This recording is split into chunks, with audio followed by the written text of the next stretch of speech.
And it's September, and it's time for high school football. And good evening, everyone. I'm Gary Sutton, live from Central York High School, right here in the heart of York, Pennsylvania, for tonight's High School Sports Live presentation of high school football.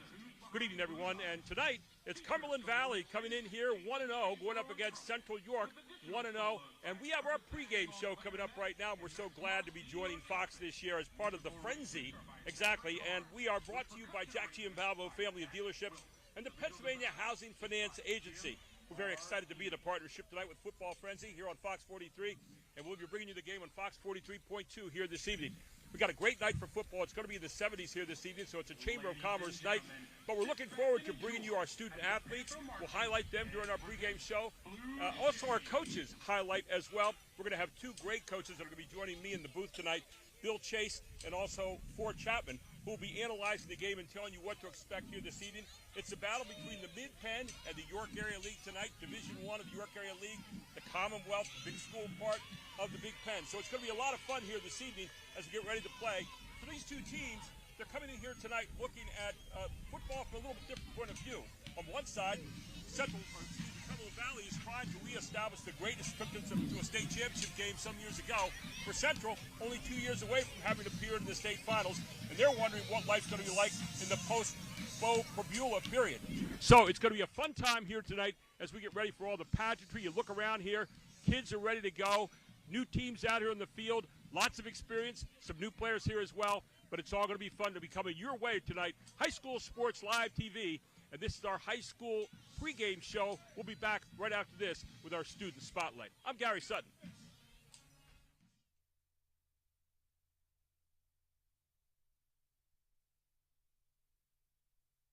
Tell us about your team and what key factors you'll need to focus on to play your best this year. I think our team, we've played together for a while now. A lot of us, this will be our third year together. I think key factors, we just got to stay working, practice, weight room, whatever that might be, film. I think if we keep working, understand the playbook, understand what we're trying to do and our expectations, I think we'll be fine. What are your current team goals? Our team goals this year, we have a lot of younger guys who are going to have to step up, and us seniors need to take that leadership role and lead the team. Our coaches reiterate how this is a player team led and can't be the coaches always leading the team.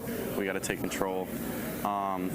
For our coach, he always reiterates for us that we need the simplest stay hydrated and stretch, because that only improves our performance. Who's recruiting you, and what are your future goals with football in college? So I went to a Millersville football camp, their prospect camp, a couple weeks ago, and I did pretty well there. And then we, as a team, we went up to team camp together, and their head coach offered me in person, which was pretty cool, and that was a neat experience. I have great coaches and teammates surrounding me, so I wouldn't be here or have this offer without them. So all credit goes to them, and see where the road takes us.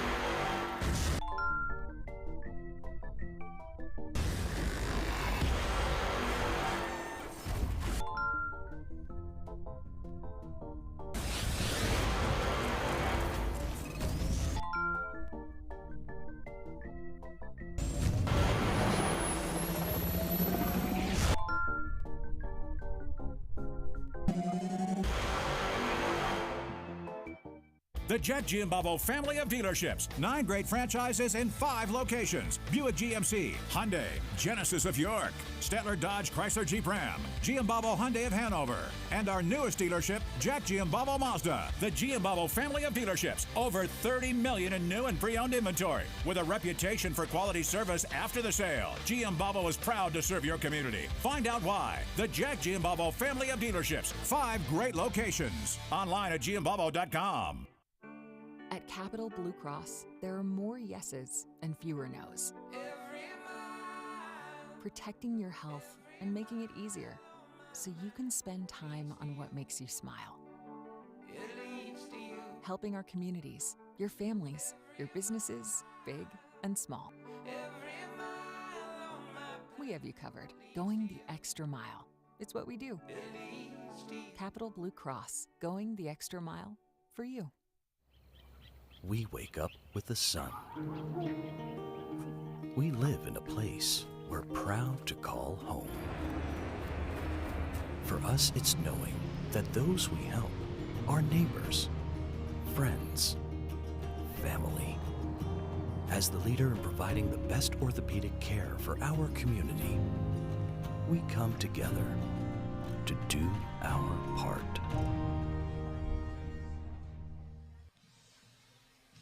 So you got a chance to meet J.D. Hunter and Isaac Sines, two kids from Cumberland Valley who will be big tonight if they're going to have success in this game.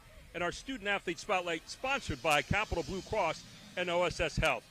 You know, where there's great players, there's also great coaches. And we got one here, Josh Oswald, tonight in our Coaches Spotlight, brought to you by the Jack Giambalvo family of dealerships. He's taken this Cumberland Valley program and started to rebuild it with some of the same guys who were here at Central for a while, including himself. He was here for 4 years. So we go right now to our Coaches Spotlight on Josh Oswald, head coach at Cumberland Valley.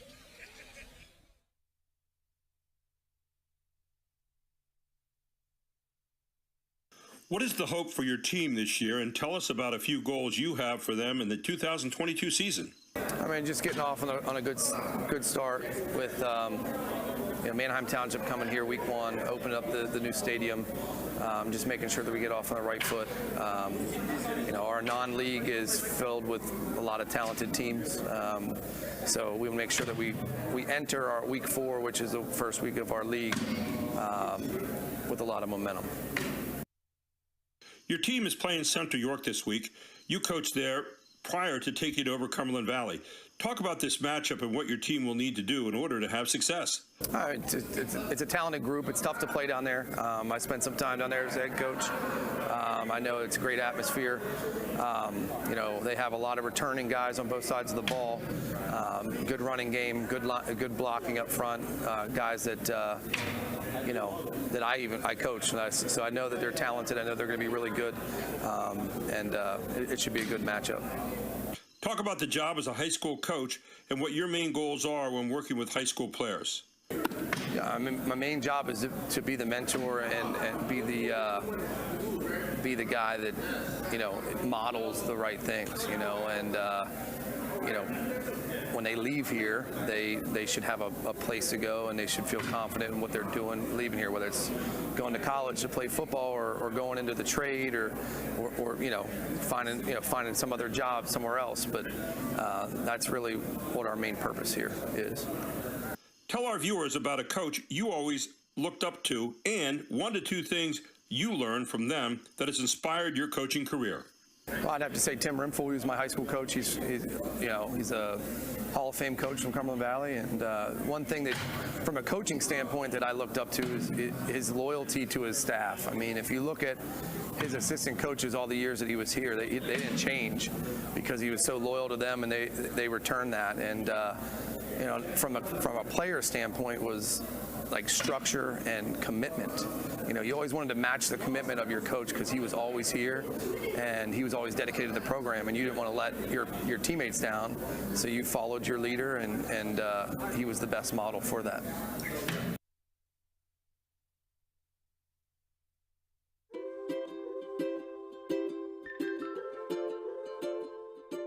All across Pennsylvania, families are living their lives in their own homes.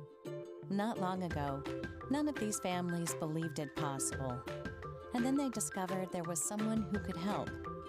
What was once only a dream is now a reality. Welcome home.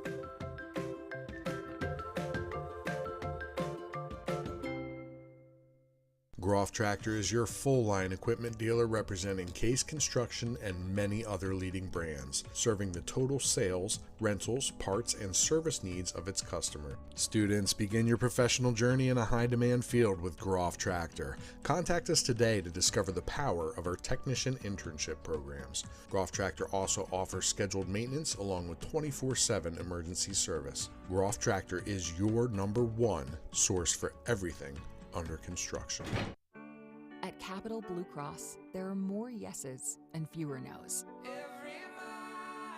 Protecting your health and making it easier, so you can spend time on what makes you smile. Helping our communities, your families, your businesses, big and small. We have you covered, going the extra mile. It's what we do.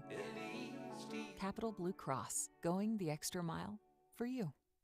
If you're looking for a quality used vehicle at a great price, Hoffman has it. Hoffman Ford has the best pre-owned inventory, not to mention the best hometown buying experience in all of Harrisburg. With our market-driven pricing, you can be sure you're always getting the best deal. Plus, we'll give you top dollar for your trade. And you know who's got Harrisburg's best deals. Hoffman has it. Hoffman Ford, Colonial Park. Hoffman Ford, just what you're looking for. Hoffman has it.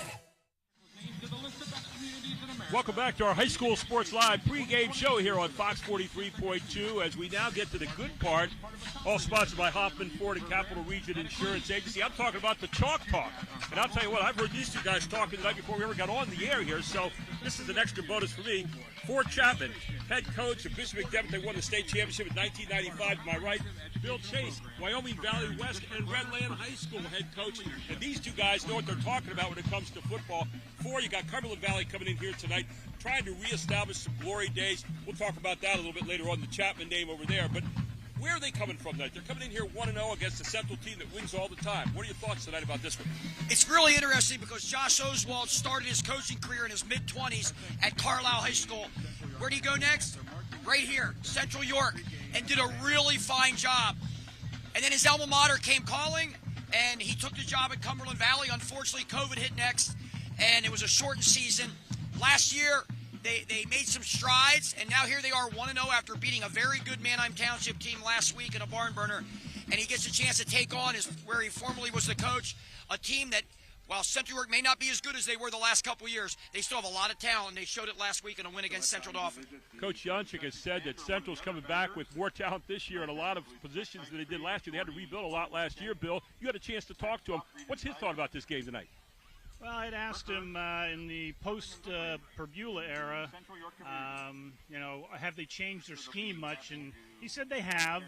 He still has his air raid package, which he definitely is going to go with. And their quarterback last week, Nasir Still, ran for over 100 yards, and he threw for over 100 yards. So he should only get better, even in his second game, I would think.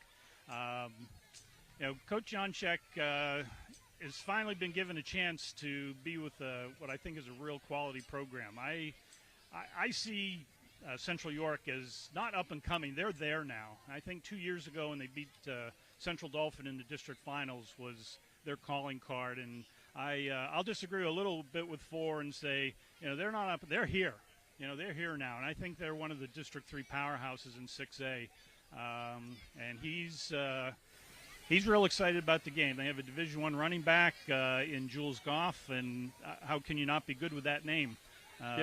So he went for 160 plus last week. They rushed for over 360. He told me their entire offensive line is back, and so even though Manheim Township threw for over 300 against Cumberland Valley last week, I think the challenge this week will be to stop the running game. So I think that's an unknown. How good is Cumberland Valley in being able to stop the running game? Because Manheim Township basically committed to the pass all last week. So we're going to see that matchup, and I'm looking for it. You don't see week 2 matchups like this too often. So Cumberland Valley knocked at the door of the playoffs last year, went 5-5. Isaac Nines has been a 3-year quarterback for them. Does a nice job of running the football, also passing the football. Talk a little bit about him and some of the surrounding cast. He's a tough nut, and he's a kind of quarterback that is not afraid to put his head down and get physical. He passed for 104 yards last week. Cumberland Valley gave up 341 in the air, and he needs to, in my opinion, be even better offensively throwing the football, mixing up the run and the pass. They can't be one-dimensional, this Cumberland Valley team, and like you said, it all starts with their quarterback. He's got 4 different receivers he likes to go to. They don't throw a ball a whole lot, but when they do, they're fairly effective. On the other side, how'd you like to be the guy stepping in for Bo Perbula now at Penn State? His name's Nasir Still. He's a guy that ran for a few yards last week. He did a nice job of managing this offense pretty well. Talk about him, Bill.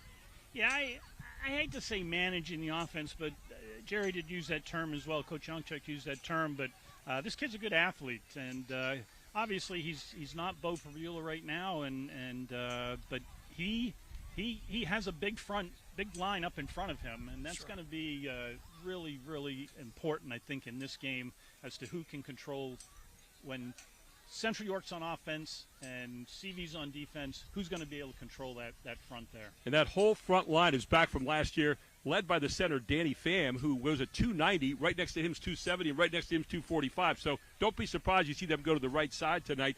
On the other side, let's get some keys to the game very quickly. As you look at the keys here, what are two keys for? What do you see? The biggest thing I see, which team can establish a multiple offense and have a run and pass balance, or at least a threat of a run pass balance. And I think that what Bill said, this quarterback, there aren't many Bo Prevulas out there, quite honestly. And this guy did a really nice job last Saturday against Central Dauphin, and he sort of has that first game under his belt, so to speak. And I think I look for some good things out of the Central York quarterback, and I think they can be not just running them. I think he can hit some key passes and keep Cumberland Valley's defense slightly off balance. On the other hand, like I said, Cumberland Valley, I think, needs to make sure they can mix up run and pass better than they did last week. And they did take some good opportunities. They got some big special teams play, including a big punt return. And that helped spark them, get them back in the game, and eventually win it. Bill, you look on the other side. What's the key to the game from where you're standing?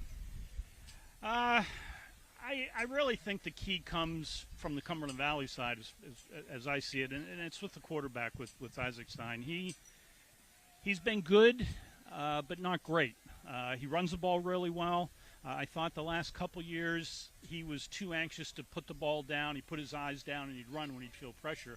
Last week, though, against Manheim Township, I saw some maturity where he made some plays where he kept his eyes up and he was able to see plays downfield. That first touchdown that he completed, he had his eyes downfield, and they went up 10-0 there. And that's where he's matured a little bit. He needs to throw over 50%. That's something they haven't been able to do, and I think he needs to be 50%, somewhere in that range, and I think that's where they'd like to be. And now we get to the fun part. We get to play the game on the field here at 7 o'clock tonight. It's Cumberland Valley. It's Central York. Central York hasn't lost a regular season game since 2019. Cumberland Valley wants to get back up on top of the charts again. It's going to be the battle of two great programs coming in here tonight. And we have a kickoff coming up at 7 o'clock here on High School Sports Live TV on Fox 43.2. Now, right now, we're going to send you to a very special interview. Jack Giambalvo Family of Dealerships is a very special sponsor of ours. But John Giambalvo, I had a chance to catch up with John the other day and get a perspective on the upcoming game, but also his strong support for High School Sports Live TV. Let's go to John Giambalvo right now, and we'll get ready for the game. It starts at 7 o'clock here tonight, live from Central. For Bill Chase, for Fort Chapman, I'm Gary Sutton. See you in a few minutes on High School Sports Live TV. Hi, I'm Gary Sutton. I'm here at Jack Giambalvo Family of Dealerships right here in York, Pennsylvania, one of our great sponsors of High School Sports Live TV, our football broadcast this year on Fox, and of course part of our football frenzy. And I'm with John Giambalvo, a good friend over the years. And John, great to be with you today, and thanks for hosting us here. Great to be with you. I think this is a little nicer than the last time I saw you. I don't know if you remember, but we were at the Central game. It was pouring down rain. I came in and I was waterlogged. And so this is much nicer. You know, when you talk about Jack Giambalvo Family of Dealerships, and we're getting into a lot of running and passing right now, but you really could start with running here when you talk about Jack Giambalvo Family of Dealerships. Your dad was quite the runner here in York County, and a lot of people might have seen him running to and fro before he really got into the car business. Talk a little bit about that. Well, I only hear the stories, but yeah, he tells stories about running all over York, things you would think of today and say, how he did what? But he did run cross country at York High, and he speaks very fondly of those days. Yeah, your dad started down in Red Lion at one point in time, and that's where really the first dealership business started, right? Talk a little bit about that, if you would.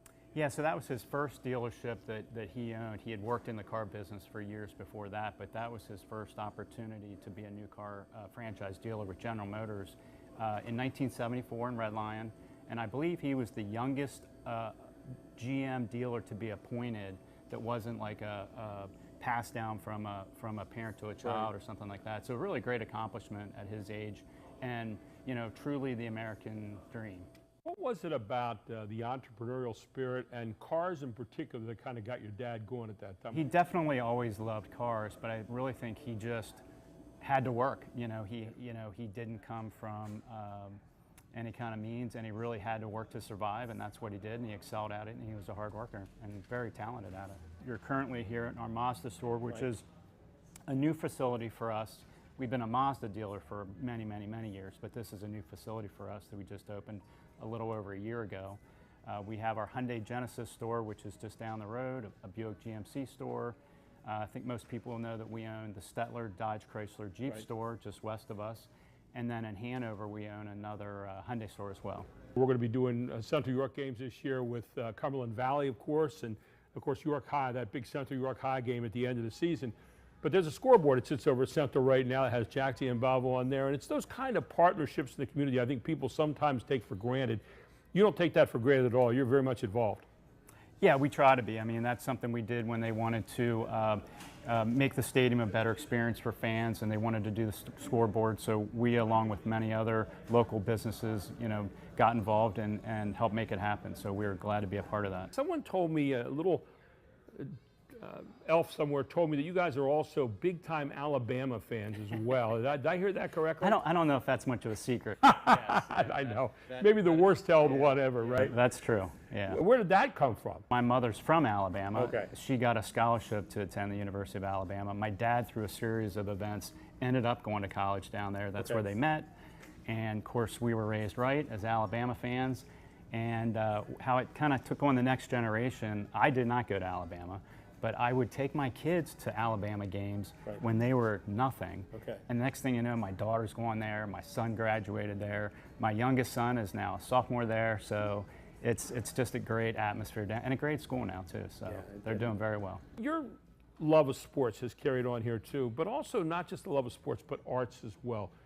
Talk about the importance to Jack Giambalvo family of dealerships and John Giambalvo on getting involved in the community that way too.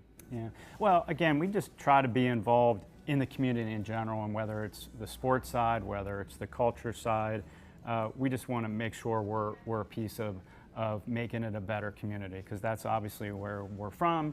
That's who supports us in our business, and we want to make sure that we're giving back and helping where there's help needed.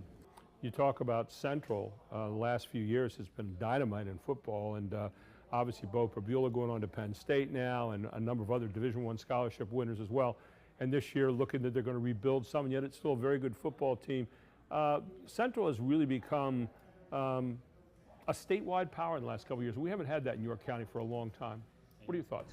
Well, I think it's great. As a graduate, I think it's great and it's exciting. And I really think the size of the school district, they could and they now are putting that kind of product on the field. Like they're that competitive, and it's great to see it. With the size of the school district, I think they can compete at that level, and they're showing that they can. Well, John, I can't tell you how much we appreciate your sponsorship, your partnership in High School Sports Live TV. It's always a joy coming here, and we're going to look forward to seeing you during the course of the season at Central games. I don't know if I'll see you at any Alabama games, but the Central games for sure. All right, great. Okay, John, now we're at the end of the season here. We got the big game, the York High Central game. You told us in the very beginning of the season your dad went to York High. You, of course, graduated from Central. York High Central, is it tougher for you to pick right now? Are you going to lose your allowance next week or something if you pick the wrong team? Who do you have in this game? Well, again, I'm going to go with the Central Panthers, but, I will have to have a small wager with my dad to see how that goes. There you go. Yeah. Jack Giambalvo, family of dealerships, great supporter of High School Sports Live football. Tonight, York High and Central. So a while back, I thought to myself, I'm never going to own a home. I'm going to have to rent forever. I didn't have money for a down payment.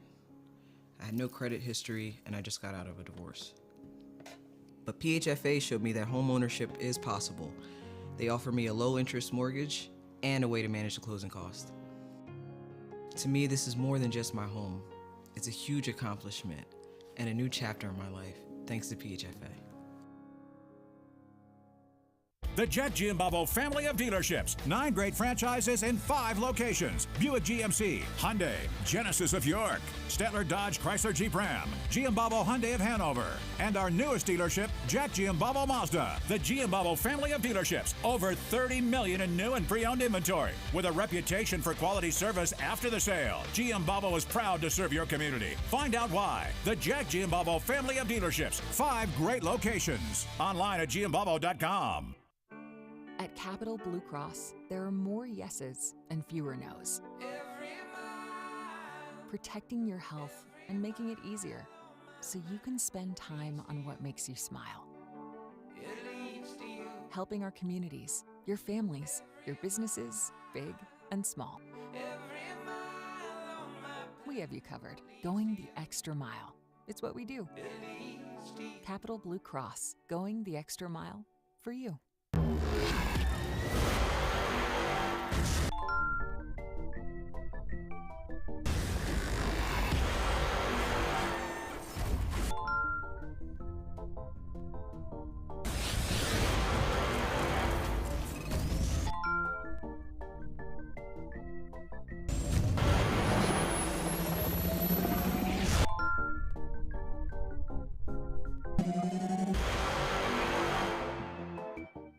If you're looking for a quality used vehicle at a great price, Hoffman has it. Hoffman Ford has the best pre-owned inventory, not to mention the best hometown buying experience in all of Harrisburg. With our market-driven pricing, you can be sure you're always getting the best deal. Plus, we'll give you top dollar for your trade. And you know who's got Harrisburg's best deals. Hoffman has it. Hoffman Ford, Colonial Park. Hoffman Ford, just what you're looking for. Hoffman has it. Groff Tractor is your full-line equipment dealer representing Case Construction and many other leading brands, serving the total sales, rentals, parts, and service needs of its customer. Students, begin your professional journey in a high-demand field with Groff Tractor. Contact us today to discover the power of our technician internship programs. Groff Tractor also offers scheduled maintenance along with 24/7 emergency service. Groff Tractor is your #1 source for everything under construction. We wake up with the sun. We live in a place we're proud to call home. For us, it's knowing that those we help are neighbors, friends, family. As the leader in providing the best orthopedic care for our community, we come together to do our part.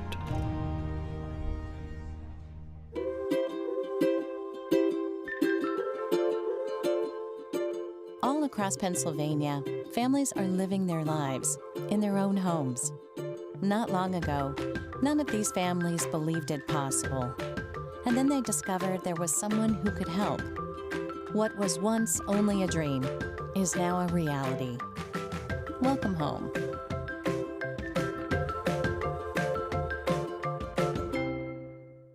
Hi, I'm Gary Sutton. I'm here at Jack G. and Valvo Family of Dealerships right here in York, Pennsylvania. One of our great sponsors. At Capital Blue Cross, there are more yeses and fewer nos. Protecting your health and making it easier so you can spend time on what makes you smile. Helping our communities, your families, your businesses, big and small. We have you covered, going the extra mile. It's what we do. Capital Blue Cross, going the extra mile for you. And welcome to Cumberland Valley in Central York as we're kicking it off right now on Fox 43.2 Antenna TV channel. And this is the high school game of the week. Welcome also to the PCN Game of the Week audience around the state of Pennsylvania as we are underway here at Central York High School. Cumberland Valley at Central York. Cumberland Valley in their black tonight with white and red trim on their numbers on the back. White helmets on the other side. Central to your right in white with orange and black here this evening. Gary Sutton alongside of Fort Chapman and Bill Chase. We're looking forward to a great one here tonight, guys, as we get this one underway. And Central's going to have the football first here coming out of the gate. You're going to see two runners in the backfield throughout the night here as Nasir Still is the quarterback for Central. They haven't had a name that wasn't Probula for about the last 6 years. Still hands it off very quickly and fakes it instead, comes near side and dances across the 25 out near the 26-yard line. Nice hold there by Nasir Still. And forgive me, I said Isaac. I'm looking at the other side here. I'm looking at Isaac Nines, rather, coming around the near side there. So we got it mixed up on you, but we got Cumberland Valley coming now in white and red. Gary Signs, like we said in the pregame, he's got to use his arm, and he's going to make some big runs for them. But he can be consistent with his arm as well. And he was their leading rusher last week. So Nines right there with a nice job getting around the corner.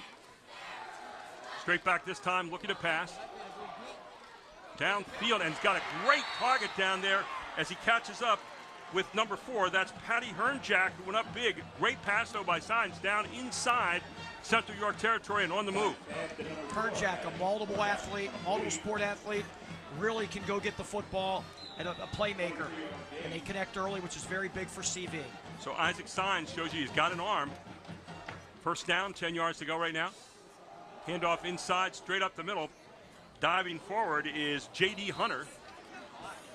Hunter's going to pick up about 3 or 4 on the play. It'll be second down coming up. And I think that's going to be crucial that CV is able to run the ball besides Isaac Steins, because last week they were not real successful with some of the running backs. Sticking to the same formation, Gary, 4 wides. Second down, 7 yards to go here. Ball spotted near the 40. Signs straight back again. Looks far side, has his man over there, catches him. And he had Adam Somerville, and Somerville with another first down here. As Cumberland Valley very quickly serves notice that they're out here with a good balance that you talked about in the pregame for. And it's the second week in a row that they came out and took the ball down the field. The first possession. Yeah, those are the kind of routes that I think they need to complete and throw to get that 50% or higher. No doubt about it, Bill. Keep the sticks moving. Somerville was the outside receiver. He just ran a little in and then back out route and connected. Very nice throw. Ball on the 22-yard line, 1st and 10. Cumberland Valley Eagles on flight right now. Straight back goes Signs again. He's flushed out of the pocket. Signs near side. Signs fakes it, gets around the corner. He's inside the 20, the 15 to the 10, steps out just inside the 10-yard line. You're going to get a flag thrown here for unnecessary roughness as he stepped across the 10 and was hit out of bounds. Yeah, DeWitt got him, Gary, late. Got to know when to hold up there. So a good play there by Signs, just kind of keeping tempo to it, coming near side, not rushing into anything. So Cumberland Valley really looking good here on the opening drive. Yeah, this is very, very impressive, and I think this is what they needed coming in here in the opening drive. They love to take the kickoff and be able to go down the field. So with the penalty added on half the distance to the goal post, it's going to be, or to the goal line rather, it's going to be at the 4-yard line where it's first down and goal for Cumberland Valley, who is racing out of the gate here against this Central York Panther team. 2 backs in the backfield with the quarterback for the first time. There's Signs. Signs going to hand off to the 1-back, diving toward the goal line, not going to get in there. Look like Patty Hernjack. 42, it's 42. Actually 42 that time, and it's not going to be Hernjack. So diving down there close to the goal line. Quickly they set up. Signs calls the number. Handoff again. Bryce Starretts, it was the first play. I couldn't see who got it there. And Starretts gets it there again. And Starretts is going to take it in for the score. And very quickly, right out of the gate, Cumberland Valley with the score. And they're up 6-0 there with 10:22 to go in the first quarter. Bryce Starretts, a 6'1", 220-pound junior, right over the right side. And, wow. Serving notice quickly here, guys. Yeah, I like the way they came out. They went up-tempo the whole way down, and then they went NASCAR down inside the 5. Signs not only throws it, he also kicks it. He's going to be in there for the extra point now. Snap is down. Kick is up. Kick is good, and it's 7-0 right out of the gate here. Cumberland Valley leads it with 10:22 to go here in the first quarter. We'll take a break. We'll come right back. This is High School Sports Live TV on Fox 43.2. The Jet Giambavo family of dealerships. 9 great franchises in 5 locations. Buick GMC, Hyundai, Genesis of York, Stettler Dodge Chrysler Jeep Ram, Giambavo Hyundai of Hanover, and our newest dealership, Jack Giambavo Mazda. The Giambavo family of dealerships. Over 30 million in new and pre-owned inventory. With a reputation for quality service after the sale, Giambavo is proud to serve your community. Find out why. The Jack Giambavo family of dealerships. 5 great locations. Online at giambavo.com. And the opening possession right now, Cumberland Valley comes down the field for Chapman. I mean, they just really mixed it up very, very well and covered a lot of ground in a hurry. If you're Central, you weren't expecting that out of the gate, were you? No, but at the same time, we got to remember, Cumberland Valley, as of right now, had a much tougher first-round opponent. Central Dolphins defense is not at the level that it's been in the past decade as of yet. A lot of young players. And the Manheim Township team, I thought, was really talented and very well coached, and presented a big issue for Cumberland Valley. And here's the kickoff. 8 plays, by the way. 80 yards, 7 plays, 80 yards, 138 the time, and Starretts with the 1-yard run. Of course, Signs with the extra point.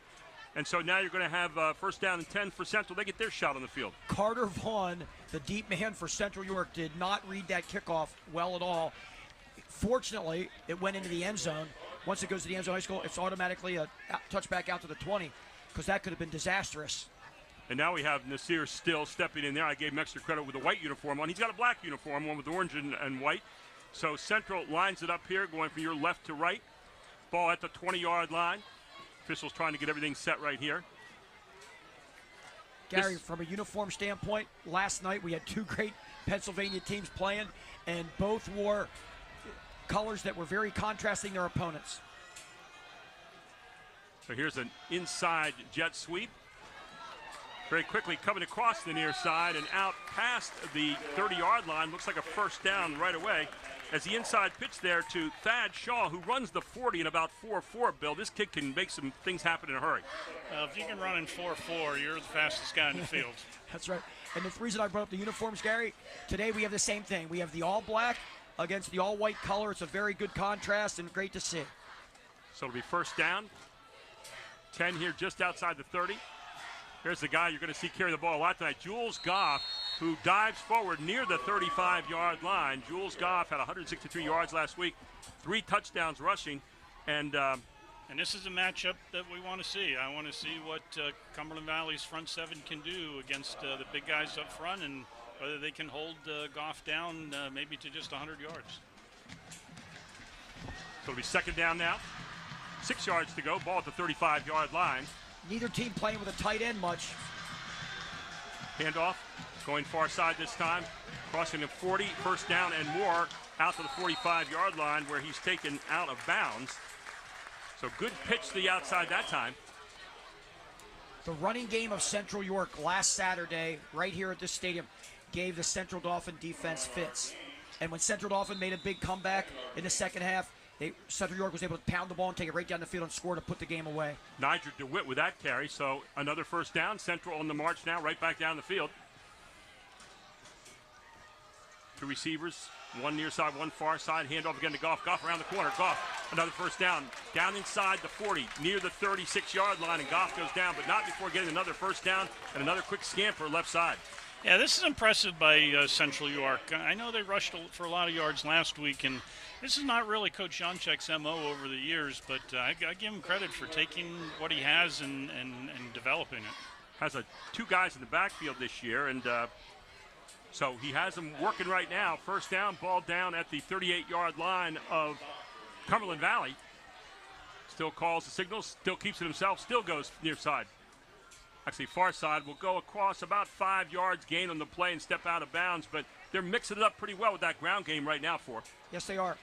And Central York had, as well as they ran the ball last week, they were able to be two-dimensional, and it looks like right here, more on the ground, but just expect eventually they're going to try to pop one in the air. But right now they don't have to. Ball at the 34-yard line, second down, 6 to go here for the Panthers. 2 side cards back there with Still. 2 receivers near side, 1 far side, man in motion. Handoff again, and plowing forward one more time is Niger DeWitt. They are quick coming out of that backfield, aren't they, Bill? Yeah, there are going to be some tired guys on the field if this pounding keeps up on both sides. So first down, ball down at the 29-yard line. Central trying to answer an opening salvo from Cumberland Valley. And Gary, for all our older listeners tonight, and Bill, Woody Hayes is not putting it in the air right now. If the run's working, they're keeping it on the ground until Cumberland Valley stops them. Well, I'm one of those older listeners. Malachi Ramnath in there now for Central. They're Still. Hand off again to Goff. Goff pulls away from one guy, gets taken down in the middle of the field. Nice job by Cumberland Valley of covering things up that time. No gain on the play. But I think he got enough to get the first down. It was third and very short. Yep. So he got what he wanted. Yeah, very insignificant gain, Gary. You're right, but it was enough to move the chains, which is what they were looking to do on third and half a yard. Needed only inches there, so the ball now spotted down at the 28-yard line. He got his couple inches that he needed, and Central continues the march now. Unique formation here with the 2 slots to the right of the tackle. Still goes back. Still looking to the end zone. Has a man there, overthrows him just a little bit. His intended receiver down there was Thad Shaw, but could not catch up. It's interesting, the 4 receivers here for Central all are 6'2" or better. I mean, these guys are big guys out there, so when you have those targets, Bill, that's fun to throw to. And even though Township threw for 360 last week against Cumberland Valley, I think one of the strengths of Cumberland Valley is their secondary. They have some good athletes in the secondary, so we'll see how they hold up tonight. Some of those throws last week, Bill, as we both saw live, were the receivers went up and made plays for man-on catch-up. There wasn't like there were many blown coverages. Second down and 10, near side. And again, showing that blazing speed near side is Goff with another big pickup. Now, big down coming here. I'm going to assume this is 4-down territory for them. So it'll be 3rd down and 6 now. Ball spotted at the 23-yard line of Cumberland Valley. I want to welcome in our PCN audience around the state of Pennsylvania. Keep up with Pennsylvania high school football on PCN on social media. Follow PCN on Facebook and Twitter for game schedules at PCN TV. 3rd down and 6. Right up the gut it goes. And inside the 20, down near the 18-yard line goes Goff. He's not just a quick runner, but he's also a powerful runner. It's going to be 4th down and 1. Looks like a long one. It's going to be interesting. I assume Coach Janczyk's going to go for it instead of attempt the field goal here of what would be in the 40-yard range. Here comes Malachi Ramnath in again. Big defense or big tight end. So still has 3 receivers far side.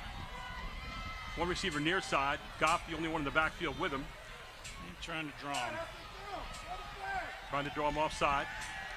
Now Goff gets behind him on the other side. Goff in motion. And still across the middle. Nice pass in there to Ramnath. And Ramnath gets the 1st down, but a nice, solid pass there. We saw something almost identical run last night by Purdue. They were 3rd and 1, then it was 4th and 1, and they ran the back out of the backfield to empty on a 4th and 1, which it's new rate football. How about it, Bill? And they did the same thing. They hit the inside receiver and a little fake out and come across the middle, a little pass and catch like you're in the backyard to move the chains. So both quarterbacks have looked outstanding so far. We talk about managing, Bill, but they're doing it. 15-yard line, 1st and 10 here. Still straight back, looking. Goes in the end zone, got his man wide open in there, and a touchdown pass to the end zone as he hooks up with Ethan Carlos, the 6-foot junior, wide open in the end zone. Just a nice, easy pitching catch there from Still to Carlos. They caught Cumberland Valley in a coverage miscue. Secondary people are back there talking in the end zone, trying to figure it out. When we see the replay after this PAT, here it comes right now. Let's take a look at it. In for the PAT here, it's going to be Matthew Parker. See the single receiver side there. Yes, he was, and nobody came. There's a cornerback there. I don't think there was anybody in the middle of the field. The linebacker got a deep drop, but nobody was there to make a play on it. How about this? Central going Did it last for 2 week, right too. away. Did the same thing last week when they went up 6-0 against Central Dauphin. Wildcat. Wildcat snap. Don't know if they're going to make it to the goal line here. Looks like they might not have. Waiting for the signal, and they didn't make it. So 7-6 with 5:46 to go and a excitement-plagued first quarter here. All here on High School Sports Live TV on Fox 43.2. Back after this. If you're looking for a quality used vehicle at a great price, Hoffman has it. Hoffman Ford has the best pre-owned inventory, not to mention the best hometown buying experience in all of Harrisburg. With our market-driven pricing, you can be sure you're always getting the best deal. Plus, we'll give you top dollar for your trade. And you know who's got Harrisburg's best deals? Hoffman has it. Hoffman Ford, Colonial Park.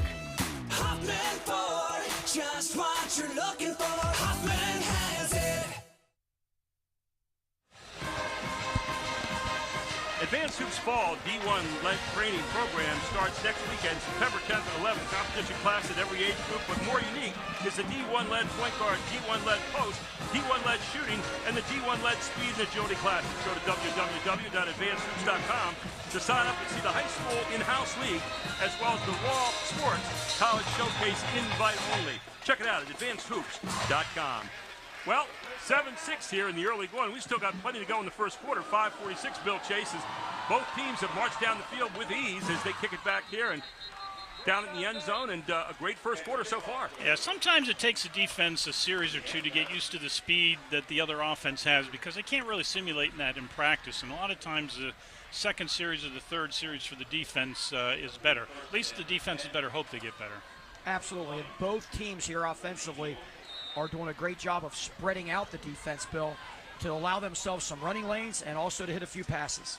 Well, let's see what Signs does second time around. Let's see what adjustment Central makes here.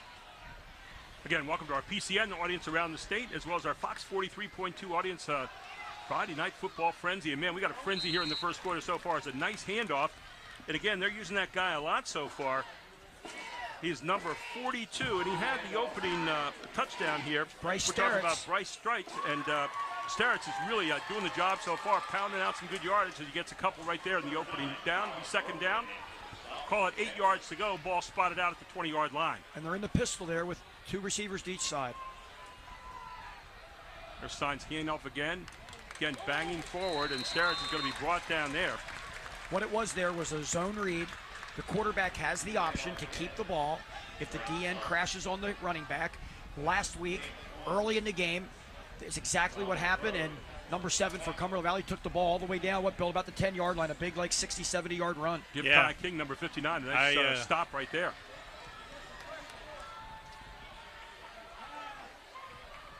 So it'll be third down now and 7 yards to go. Straight back goes Signs. Signs looking for his man. Has him right at first down yardage and dives across the 30 for a first down. Nice pitch and catch again from Signs. Those are the routes that he has to complete. Those are the ones that I want to see him to be able to throw, and those move the sticks. And you know what, Bill? They just lined up with just loose coverage, no under coverage. So it's a zone look, almost like a quarters look. And if you have no under coverage and you have that much of a cushion, most teams are going to take advantage of that all day. Patty Hernjack with that catch. First down, ball at the 33-yard line. Got him to jump. And you're going to get him to jump off sides there. By the way, 6 first downs so far on the drive. 12 plays, 80 yards, 438, and that 15-yard pass to Carlos to get the score for Central there just a moment ago. Interestingly, in high school football, all you got to do is cross that neutral zone, and you can't get back. It's an automatic 5-yard penalty, and a long cadence, altering your cadence from shotgun, still can get defensive linemen to jump off. They're trying to bring pressure here to Central York. There's Sterritz right up the middle, across the 50, down into Central territory. Again, this kid is running hard, huh? He's 220 listed in the program, and he gets into the second level. You're a 160 cornerback. And Bill, you don't want to bring pressure and miss, and that's what they did. They brought the backers and missed, and you're right, he's one-on-one with a light defensive back who's used to pass coverage. Ball down to the Central 42-yard line. First down again as Cumberland Valley marching. Here it is again. Near side, scampers away down to the 30-yard line. Another first down, and Central has no answers so far defensively. This is impressive by Cumberland Valley. This is something they couldn't do last week, and I know they want to. They have the right balance right now, and this kid's impressive. For a big kid, he's got some nice feet right at the Yes, hole. he is. They couldn't do it consistently. They did it a little bit here and there. But you're right. There was no consistency drive after drive with their offense last week. Trips near side, one receiver far side. Sterritz in the backfield. He's been getting it straight through and gets jumped at the line there at the 30. Still manages to dive forward for a couple here. And this time it's going to be a little bit different look as they handed the ball off. It looked like to a different player that time. Yeah, that looked like 6. Wagenheim. Joshua Wagenheim, 5'10" senior with that carry. So again, they're spreading you out. One man in the backfield again with Signs. Second down, 8 yards ago. Signs straight back, looking to get flushed out of the pocket. Signs take it off. Signs across the 30, down inside the 25. Finally steps out near the 21-yard line, just short of the first down yardage, it looks like. Really good feet there by the quarterback. Yeah. And I want to bring some up real quickly. Last week, we talked about the inconsistency of the Cumberland Valley offense. They only had 7 first downs the whole game to 23 for their opponent. And they only had 33 snaps to 75 for Manheim Township. Yeah, you shouldn't win that game. Third down and 2 here. Signs, one man on the backfield, same formation they've been shown, this time 2 each side, man in motion. Signs looking to pass, Signs near side. Oh, and what a hit.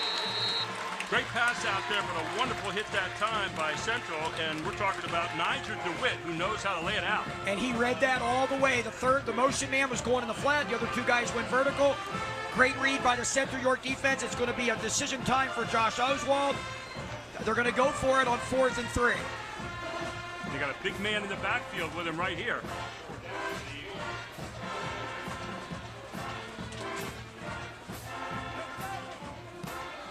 Big man indeed, plowing forward, getting down. Looks like he gets the first down. Does Jack Malloy, 5'11", 170-pound senior. He looks like he's a lot bigger than that, doesn't he?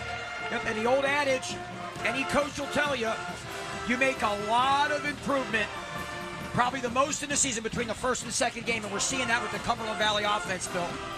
First down and 10 right now, ball on the 20-yard line. Yeah, we used to say that between the first and second scrimmage. Now it's the... Absolutely. So here's Signs again. He has been impressive so far. First and 10 for the 20-yard line, driving again. And there starts again. Work his way down to the 15-yard line for some tough yardage. 5 of them there. Can you think of anybody, Bill, to tell the old-timers about a big running back in the Cumberland Valley backfield that was tough to bring down, probably the toughest ever? Well, let's see. John Ritchie. There you go. Dave Heckard would be second. Number 40 in your program, 1992 state champions, Tim Rimple's squad, led by fullback John Ritchie. Bryce Starts doing the work here right now. A big back indeed. Second down and 5 from the 15-yard line. Starts again getting the work called, and he's inside down to the 12 now as he continues to rumble forward for yardage. Cumberland Valley has run the wing T since Tim Rimple took over in 1989. They stuck with it with Mike Whitehead, and now Josh Oswald is going to the spread, his third season at the helm of his alma mater. And they're looking really good right now. Probably the best ever in his 3 years at being multiple and succeeding so far. Third down and 3, 13-yard line. Just continue to go forward. So far, no mistakes. There Starts again, and he slips this time right near first down yardage. I don't think he made it. It may be fourth down and short. We'll see. And I say that most consistent against this quality of an opponent. Yeah, they must be really high on Starrett because I really thought J.D. Hunter was the back coming into the season. And hasn't touched it yet. Yeah, so as a matter of fact, I don't think he's even on the field. No, he had 68 yards last week, and so far tonight it's been Starrett who's the workhorse. So fourth down and a short 2. Putting Starrett in motion. This time Signs keeps it. Steins across the 10. Steins down near the 6-yard line where he'll step out of bounds, but most importantly gets the first down and keeps this drive going. What a nice call. Yeah. It threw me off a little bit too. I thought they're going to go that way, and the quarterback used his legs. He's been doing it all game so far. And you mentioned the running back that's not playing much so far today. I don't know if he's maybe a little banged up, but Hunter's a heck of a football player. And I believe he was one to return the punt for a touchdown last week to get them back in the game to cut it to one score late in the third quarter last week. First down and goal from the 6-yard line. Signs, hands it off again. Starts gets cut down right near the line of scrimmage. He might have gotten a yard on the play. Nice tackle that time by Niger DeWitt, who seems to be in on a lot of tackles so far tonight. Absolutely. The defensive line of Central York needs to put pressure, fight off these blocks, not go beyond. You can't penetrate too far because you're allowing more running lanes for this big man to barrel through. Let's see how they do it down here in the 5-yard line territory. Remember the backfield this time with Signs. Signs fakes the handoff. Signs keeps it himself. He's got a man to pitch it to on the option if he wants to Starts, but Signs instead will dive down near the 2-yard line. It'll bring up a third down. That's the quarter. And that's the quarter.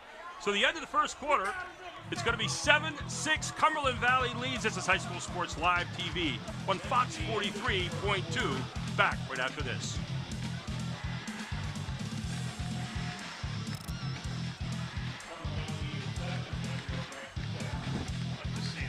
You guys good so far? The Jet Giambavo family of dealerships. 9 great franchises in 5 locations. Buick GMC, Hyundai, Genesis of York, Stettler Dodge Chrysler Jeep Ram, Giambavo Hyundai of Hanover, and our newest dealership, Jack Giambavo Mazda. The Giambavo family of dealerships. Over 30 million in new and pre-owned inventory. With a reputation for quality service after the sale, Giambavo is proud to serve your community. Find out why. The Jack Giambavo family of dealerships. 5 great locations. Online at giambavo.com. At Capital Blue Cross, there are more yeses and fewer nos. Protecting your health and making it easier so you can spend time on what makes you smile. Helping our communities, your families, your businesses, big and small. We have you covered, going the extra mile. It's what we do. Capital Blue Cross, going the extra mile for you. The Jet Giambavo family of dealerships. 9 great franchises in 5 locations. Buick GMC, Hyundai, Genesis of York, the Capital Blue Cross and AT&T halftime stats, and the Capital Region first half highlights. I want to thank Travis Sparks, today, our statistician, who is taking care of all the stats for us this evening. Again, Bill Chase and Ford Chapman here in the booth tonight. As I'll tell you, Cumberland Valley has been very impressive so far with this drive. And here they are now. It'll be third down, rather, and the ball is on the 4. Here's your handoff again. Starts. Gets yanked down again in the backfield. They got penetration there that time. Now you got to be careful with a field goal here because you're on the left hash.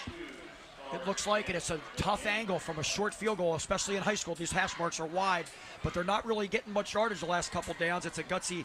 It's going to be a tough decision here. I think they're going for it. Yalalam Yukata with the tackle there, number 59.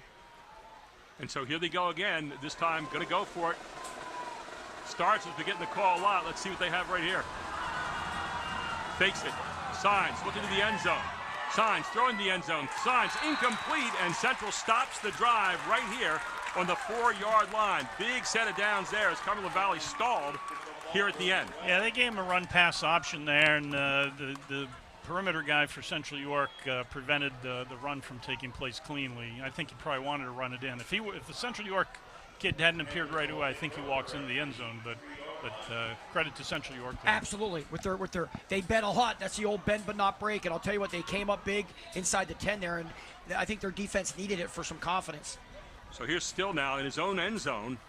4-yard line is where the ball is. Pretty sure you're going to see Jules Goff get it. No, instead Still says, let's go deep. And Still throwing downfield. Gutsy play, but pass interference. It looks like it's going to be the call.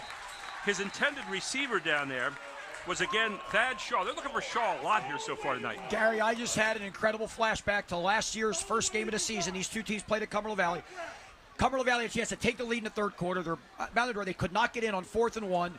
Tad Prabula's son, Bo Prabula, went 99-yard pass on the very next play to break the game open. I almost thought we saw a replica there. It would have been about 96 yards. Your coaches have long memories there in football. Maybe he was coming back and trying to do the same thing, right? We got to stop. Let's go for the big cash in right away. I'm sure Coach Jonchek remembers that too. Sure. So a big penalty here gets him out of the end zone and all the way out to the 17-yard line. Make that the 18-yard line where it's first down for Central, and now you get a offsides, or did he lure him off? Let's take a look here. It's against Central York. Illegal procedure against Central York. So 15 out. They were empty backfield there. 5 back. So we'll walk it back now 5 yards. As soon as you see the head referee throw that flag that quickly, he doesn't usually throw the flag on something like that. It has to be a legal procedure. Because he's back behind the offense with the white hat. So here's Nasir Still again in his second series. They're still empty. Straight back. Still looking over the middle. Almost is intercepted. It was intercepted. It was deflected by the first defender, and the other guy got it. And there it is, the turnaround that you were looking for there. I think that was Save.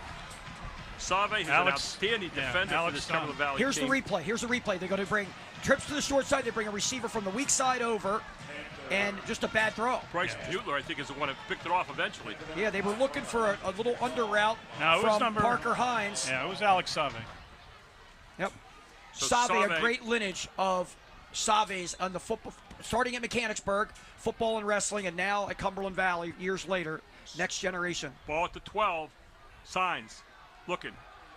Faking. Caught in the backfield. Is going to be brought down there. Maybe a gain of 1, but probably just back to the line of scrimmage. So it'll be second down. That was a broken Call play. it 10. That was a broken play there. So Signs is going to come up here, second down. As you know, he had something called there, never materialized. You're right, Bill. And so Signs looking right now to see what Coach Oswald has from on the far side. We're in the second quarter here, 10:40 to go. And it's 7-6 right now for Cumberland Valley, and a key moment in the game right here. I like this backfield set. They have 2 big stud running backs in there. This time straight across the middle. Again, looking for the pass, and he's got his man in the end zone, and another touchdown pass. Beautiful job. Guns it to the end zone, and Cumberland Valley's in for yet another score. That was a nice throw.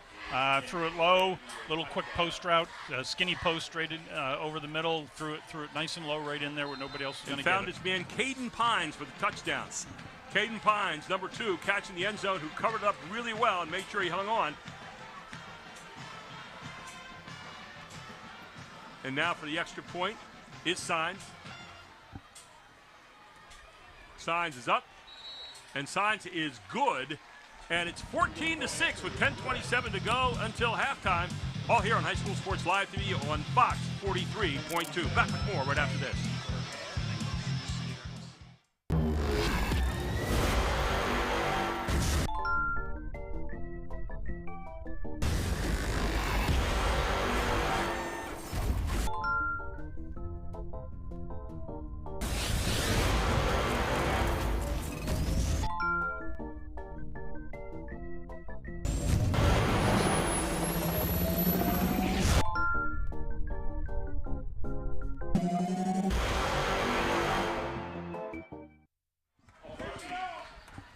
And a big interception, a big turnaround, and Cumberland Valley up 13, make that 14-6 now with 10:27 to go to the half. Bill, I'll tell you what, you take opportunity and you turn it into real points, and the game just turned big right here. Yeah, and that's why I didn't mind them going for it on fourth down down there, because it's a long way to go, and anything can happen down there, and you get the odd turnover here and there, and it just happened right there. They made a nice play off a bad throw. So the kickoff coming up here. And doing the kickoff will be Andrew Rice. And it's going to bounce down, finally gets out of bounds into the end zone. And so Central will pick it up at the 20-yard line, but Central getting pushed right now for. Yes, they are, but, a lot of football left, as Bill said. I'm anxious to see the Central offense. They did a lot of good job running the football. It got a great pass for the touch. I want us to see what they're able to do here on this next one or two possessions with the mixture of run and pass, and see what they do to Cumberland Valley's defense. This is also our PCN Game of the Week. Enjoying the game. Get more Pennsylvania high school sports action with PCN's coverage of the PIA State Championship. Stream championship games on demand now with PCN Select. Gary Sutton with you for Chapman and Bill Chase. And here's Still. Handoff out across the 25 near the 26-yard line. So I had said earlier, J.D. Hunter wasn't playing much offense or at all, but he is in the secondary. He's number 3 playing safety right there, so he must be okay. And they put him in on offense for the two-man backfield there in that last possession. So, yeah. I just think they're getting a lot out of the big man. Yep. Second down and 5 to go here. Ball at the 25-yard line for the Panthers. 2 men in the backfield with the quarterback Still. Little cross that time. Hand off to the middle. Nothing going there as a whole group of Eagles descended on him.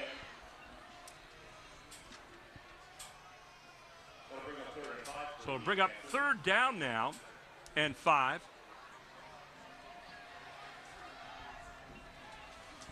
It's a big down for Central York. If they have to punt here. Ball on the 25-yard line. You got to think Still. Here's where you're starting to test his mettle a little bit. He's a new quarterback here. He's been getting ready for this moment. So maybe a safe throw with like a back out of the backfield or something. Nothing tricky. Nice sprint now. Still rolls right. Looking. Going to be caught in the backfield and brought down there. Again, big play for Cumberland Valley one more time. And in on the tackle there is Anthony Buscino. So fourth down, Central's going to have to kick it out of there. And I think they wanted that safe throw for that little quick rollout, quick sprint there. Yes. Really good job of the Cumberland Valley D lineman at the end, retracing his steps after he got past the quarterback, and the quarterback cut outside, and he was right there to make the sack. Matthew Parker gets a high snap, gets it out of there. Nice kick by Parker, big high kick. Going to take a bounce though for Cumberland Valley and probably brought down inside the Central 38-yard line, where Cumberland Valley, again, with great field position here, guys. Yeah, this is now a big series for Central York. They're down 8 points, not the normal 7, because they went for 2 earlier. And Cumberland Valley takes it down here. This is a big series. Central York has not lost a regular season game since 2019. That's true. You said that in the pregame show. I couldn't. That's something. Great job by Coach Jonchek and his staff. Banging right down the middle again, and that starts. I mean, this guy is like a battering ram. He takes it down inside the 30-yard line, very close to a first down. May have come up just short. 8:22 to go here until the half, and it's all Cumberland Valley so far. Second down and 2, ball spotted at the 28-yard line. 2 backs in the backfield here. Look for him to keep it on the ground. Make that the 30-yard line, 2nd down and 2. Again, there starts again, banging forward. Looks like he's got 1st down and more, pulls away near the 20-yard line. And this kid is doing a great job of running so far. What do you think, Coach Oswald challenge these guys this week and say, this is what we're going to do? You're not kidding. Bryce Sterritz looks great running the football. Sterritz is doing yeoman duty here so far. And I like the way he's more of a fullback type body, and Hunter's more of the tailback, but they have, him at the tailback spot basically out of shotgun. Here we go again. Right over the middle and down to the 15-yard line as they continue to pound forward. I think 10 first downs so far here for CV with 7:38 to go until halftime. So they are making movement every single time and picking up positive yardage. And Player down on the field. I really like the way Signs is running the show here at quarterback. Yeah, that's the play I think he scored on or had a long run on last week. So ride, and then they counter it back behind him, yeah. So the player is up and off the field for Central. Good to see.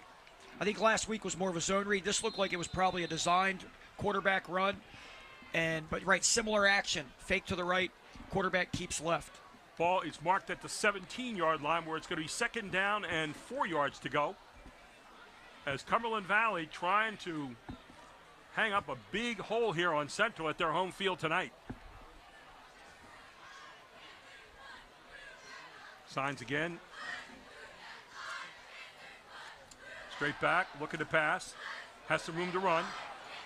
Goes near side. Prances over near the sideline and out of bounds right at the 1st down stick. Whether he got there or not, we'll see.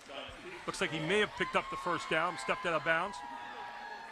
Signs not a speed burner, but he has really good foot quickness, and it's tough to bring him down with one man. And I like the way he just, nobody's up, I'm going to go for it. But they're trying to corner out to the right there. Didn't want to force it, and he just decided to put it down and keep the football. 3rd down and 1 from the 16-yard line. Is there any question who's getting the ball right here? I think Mr. Starks might be getting a touch on this one. Let's see. With a lead blocker, no less. So here it goes. Hand off to Starks. Starks just plows forward inside the 10, down near the 9-yard line. 1st down, and Cumberland Valley is on the march. Yeah, just a quick follow-up on Steins. He's a really good athlete because I think he's one of their better defensive backs, and they put him in once in a while in the secondary. I remember him playing a little corner last year. So the ball now spotted at the 10-yard line. 1st down and goal. The Signs having a heck of a game. Their Stars this time met by most of North York. Yeah, how about it? That's the defense that you expect from the Panthers here, and you need to gang tackle a runner like that, and they sure did there, and he couldn't even get moving before a barrage of tacklers were on him, and it looks like it was a no gain.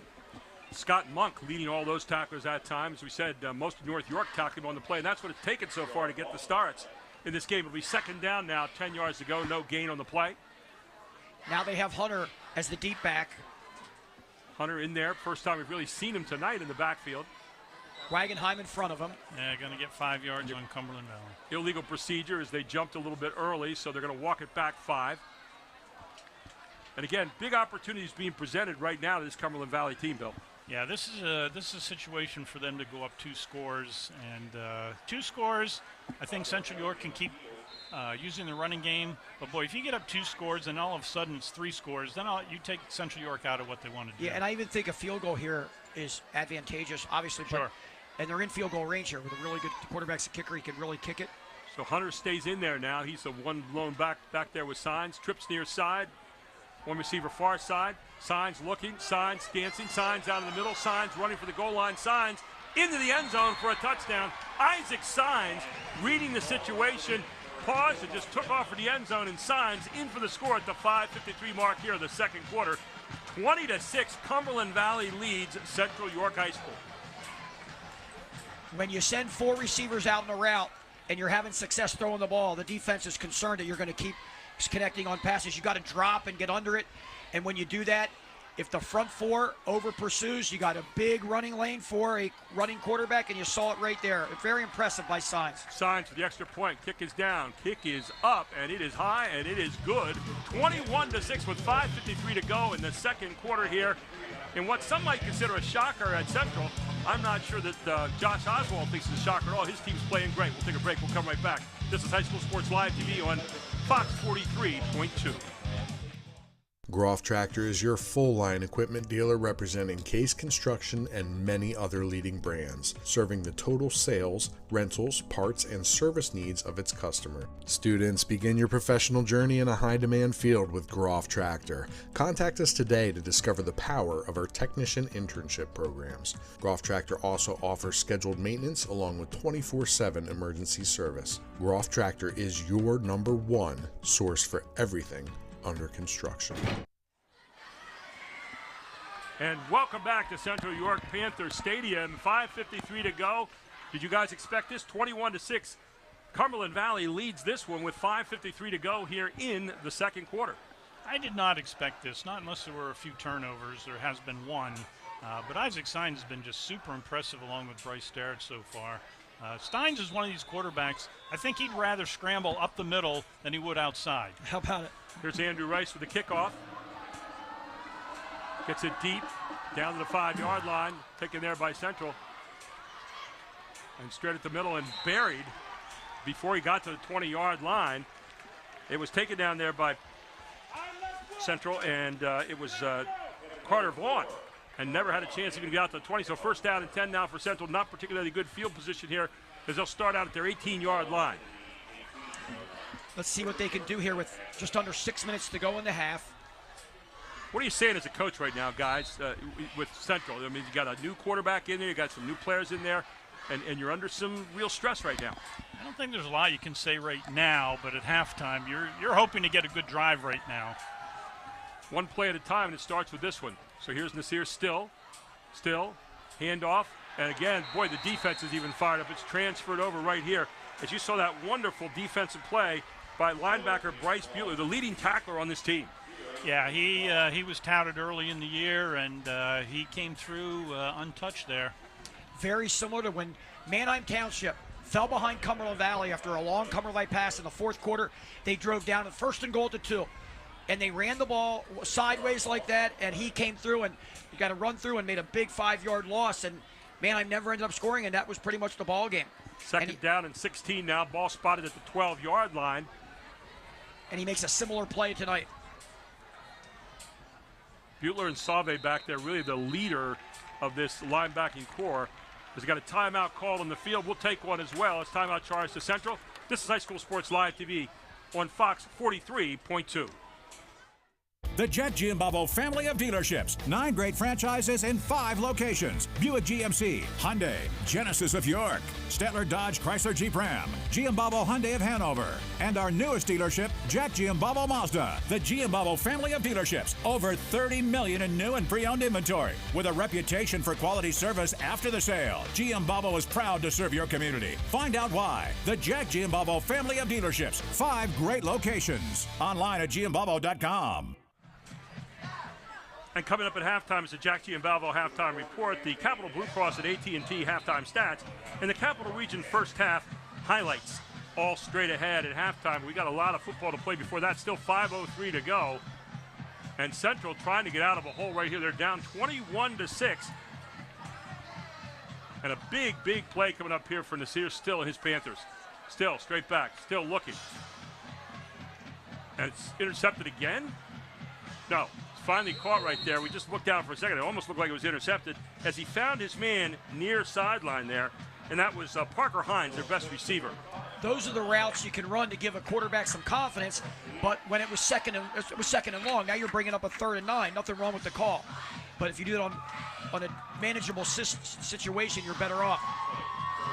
So you got 3rd and 9 coming up now. Ball out to the 19-yard line. Safe pass there. Empty Hines did recover it. And Still looking for the quick pass and a flag over on the far side. I think that last route maybe was a little mesh route. Yes, and I loved it. It puts you in a manageable situation, but you can't lose that much on first down. So Thad Shaw, illegal procedure over on the far side, and they're going to walk it back 5. So that gain you just had got negated. Now brings up that 3rd down and 14 yards to go. Gary, you brought up, what do you say to your team? I'm saying to my quarterback right now, don't you force anything. We cannot afford to go down another score. Here's Still right now. And Still just going to keep it himself, and I think they said exactly the same thing to him. take the safe route. He gets out over the 20, out near the 22-yard line. Not enough for the first down, and again, Central's going to have to probably punt it out of there. Yeah, that was not a surprise call there. I think that four was hit it right on the head there. There's not a lot you can say right now. Just keep them calm as best you can and regroup at halftime. And here are the little things in football. If I'm Central York, the play clock is at 31, 30. I'm letting almost all that go off because I don't want Cumberland Valley getting the ball with as little time as possible. I want them getting the ball. Here's Matthew Parker, the kicking specialist, almost gets it blocked, gets it away. Bounces downfield over the 50, down to the 40. Good roll here for the Panthers, down near the 35-yard line, call it the 36. There's a flag down. And there is a flag. Was it roughing the kicker? No, flag came down here. Flag came out right at the snap. Well, it's either not enough guys on the line of scrimmage for Central, which would be 5 in the backfield. It can't be offsides in high school. If it came down right away, it's probably against the punting team. The ball at the 37 at the moment. They picked it up. Oh, they did pick it up? So they picked up the flag, so apparently no penalty. And the ball will belong again to Cumberland Valley. And again, great field position here at their own 37-yard line. I was right. There was too many guys in the backfield. And now you've got another throw here. So that was on the sidelines. The coaching staff, Coach Jonchek was standing right by probably a sideline warning, I assume. Yep, that one went up right away. That looked like fireworks. No, they're calling the unsportsmanlike on him. You're right. Right. Yeah, that flag went up like fireworks. It was, Coach Jonchek standing right there, so apparently on him. So now, the great punt that you had down there just gets negated, and you're going to walk it back upfield again. I assume this is a York County crew, since we're in York County, even though it's it's not a playoff game, so you can have York. And for York County officials, who I'm sure the coaches from Central know pretty well, for him to throw that flag, Coach Jonchek must have been pretty fired up and said something. Van Hoffman, Tim Grant, Tim Link, Tim Sturgeon, and Douglas Kafalis are the officials here tonight in this one. Maybe it was interference by the coaching staff with the ref, but usually you get one warning on that. Yeah, I'm guessing one of the coaches said something. Since their touchdown, Central at -4 yards on offense. Here's Signs. Signs keeps it himself. Near side, crosses the 45, down inside to about the 43, maybe the 42-yard line. Let's see where they spot it. Tell you what was impressive there. Did you see him ride that running back? He read that thing, meshed it, a long riding mesh. It's tough for a defense to be able to know who has the ball when you do that. And of course, everybody's paying attention to starts right now. He's been That's there all right. night long. So now, Signs taking advantage of that. He's second down and 3, ball at the 39-yard line. 3 receivers far side, 1 near side. Handoff starts straight over the left side. Starts to the 40. Trying to fight forward. Is going to be brought down by 3 Central Panthers on that one. Yeah, that mesh ride takes a lot of work. Sure, you have to do that every day. Because the running back, if you don't get enough work at it, the running back really wants to take that football, and you could have some turnovers in that with both guys want it and the ball pops out. Ball down at the 40-yard line now. It'll be 3rd down and call it a short 3. Signs has been impeccable so far tonight. This time he keeps it. He faked it almost to start, and he's going to get a first down again. What a great job with the fake there, and then just kind of freezing for a moment and heading near side. Very patient. That he twice he stuttered a guy and went around him.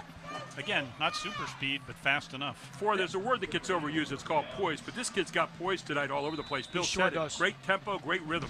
And I think he's making progress as a veteran from week 1 to week 2. Had some nice plays last week, but he's playing at a higher level tonight. Ball at the 35-yard line, 1st and 10 as Cumberland Valley continues to march. Signs looking. Signs getting attacked from the backside, and he's going to get pass right down there inside the 20. What a pass. And he's going to hook up with his man down there. Look like number 11, Adam Somerville. Yet another receiver that he finds. That's number 4. And when I say, I'm not talking about execution. His execution is fabulous. His effort, his execution's better tonight, but his effort has been there all season. They're going to get Hernjack instead down there. My eyesight is failing looking all the way across the field here. You were right. What a great pass. Yes, it was. Right across the left side, dancing down inside the 10 to the 5. into the end zone. Another touchdown here for Cumberland Valley. They are just totally taking over this game right now. Wow. Now that was John Ritchie-like. Sure was. Watch his stiff arm. That sure was. Starts again with a great run here. And Cumberland Valley is rolling here in the first half. 27-6 over Central. Is that possible? 2 minutes to go here in the first half. Here it is. Here's a replay of it. There's your stiff arm. And Starts is a man out there tonight. Here signs in for the extra point. Snap down, kick up, high, long enough, and through enough. And it's 28-6 with 2 minutes to go here in the first half. Cumberland Valley all over Central here so far. We'll take a break. We'll come right back. This is High School Sports Live TV on Fox 43.2. At Capital Blue Cross, there are more yeses and fewer nos. Protecting your health and making it easier so you can spend time on what makes you smile. Helping our communities, your families, your businesses, big and small.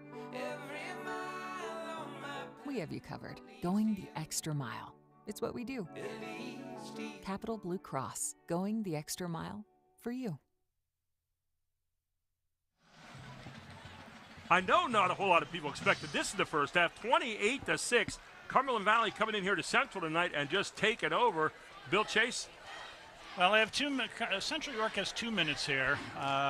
Obviously, they don't want a turnover, but I'm sure they would like a score also because they do get the second half kickoff. You got to find something positive, and here's the kick downfield. Central's going to get it around the 20-yard line. Uh-oh. And there you go. You got a man wide open coming across. Just for a moment, finally brought down at the 40-yard line. Nice return there for Central. That was Nigel DeWitt. And they've got good field position here at least. Under 2 minutes to go, 1:52 to go here in the first half. This has been a shocker so far. Yeah, just super impressed with the execution. Who can't be? The execution of Cumberland Valley right now. Central York has to keep their poise. And as Bill said, maybe even just getting field goal range, get 3 here. Touchdown would be great. Get some positive yardage, get in the red zone. You don't have much time to do it. 1:52 on the clock. This here still, little pitch forward. And you're going to maybe get a face mask here. Yep. That looks like a 15 variety. Yeah, that'll help. It's going to put them down around the 40-yard line of Cumberland Valley. A little bit of positive energy near side that time. That was Goff. Yeah, in this game, the way it's being played, it's taken Goff right out of the game. Good point, Bill.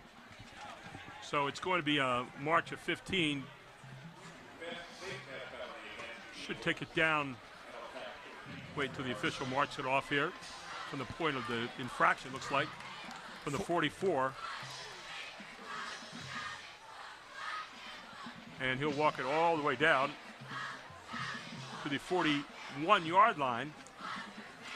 So a little hope here for Central before the end of the first half. 1:46 to go here until the half.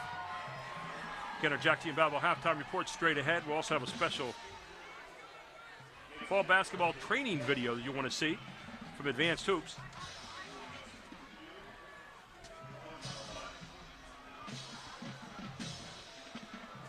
If you do use your best player, one of your best players, your running back, you got to get back on the ball quickly because the clock's going to keep running. They're still back, still looking, still has a man. There it's gone. Almost.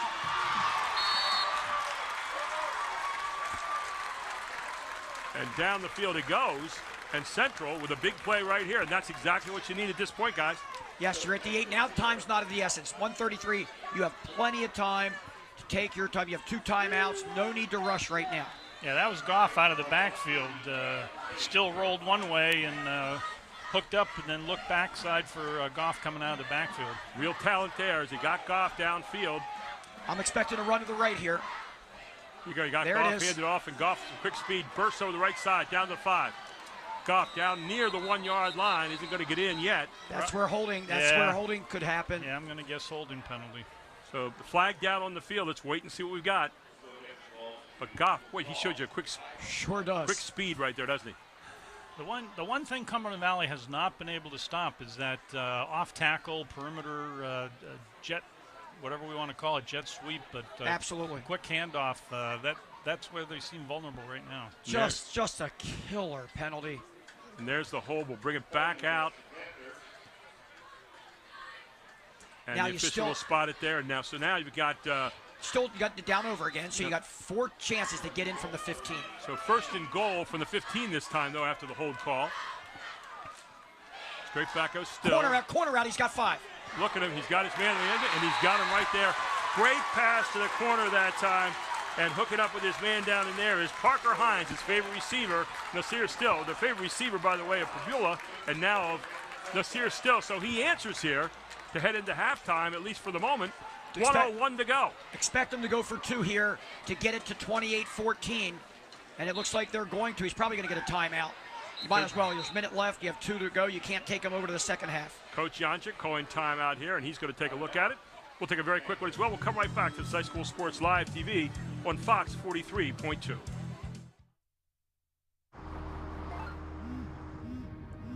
you want to answer that? Nah, I'd never with a kid in the car. It's okay. I'm not here.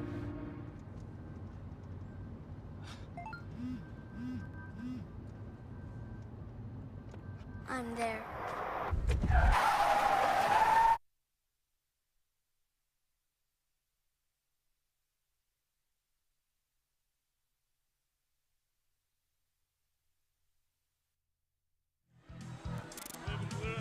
So 28-12 right now. Central has at least gotten 1 score back with 1:01 to go, and they're talking right now with Coach Janchik about what the plays are going to run. What do you guys look for in a play like this for 2? I could see them running the jet sweep off tackle, or probably they tried going up the middle last time. I don't think they'll do that again. They might try to get Still on the corner. Yeah, they went to Wildcat last time, and it looks like they might be in Wildcat again. They are going to be in a similar set. Very heavy loaded to the left. Ball's in the middle of the field. Split end to the right. Oh, they're going to break out now and spread it, but they're still in Wildcat. Maybe a counter run, fake one way, go the other. Nope, he's just going to go outside. There it is, going to beat him to the end zone. And a good job of calling that, and it worked for Central. And so they've gotten it back to 28-14. And a little bit of momentum here, possibly, as they head to the locker room, although we still have 1:01 left. But a good job on the Wildcat that time, getting to the end zone and in for the 2-point conversion. And doing the job of that again was Niger DeWitt. As you saw it there, it's like a toss sweep. There's no quarterback. Your tailback gets the ball and runs wide left. Good blocking out in front as well, and DeWitt just able to follow it into the end zone. And so Central, a little bit of hope right now as they cut this lead to half. We're going to stay right here. And, what do you guys see right now? I mean, Central did what they had to do on that whole one, helped a little bit by some great passing and some heady play by Still. I'm concerned if I'm Central York because I can't stop this. It's not like big plays are beating Central York where you can say, oh, we'll do better in the second half.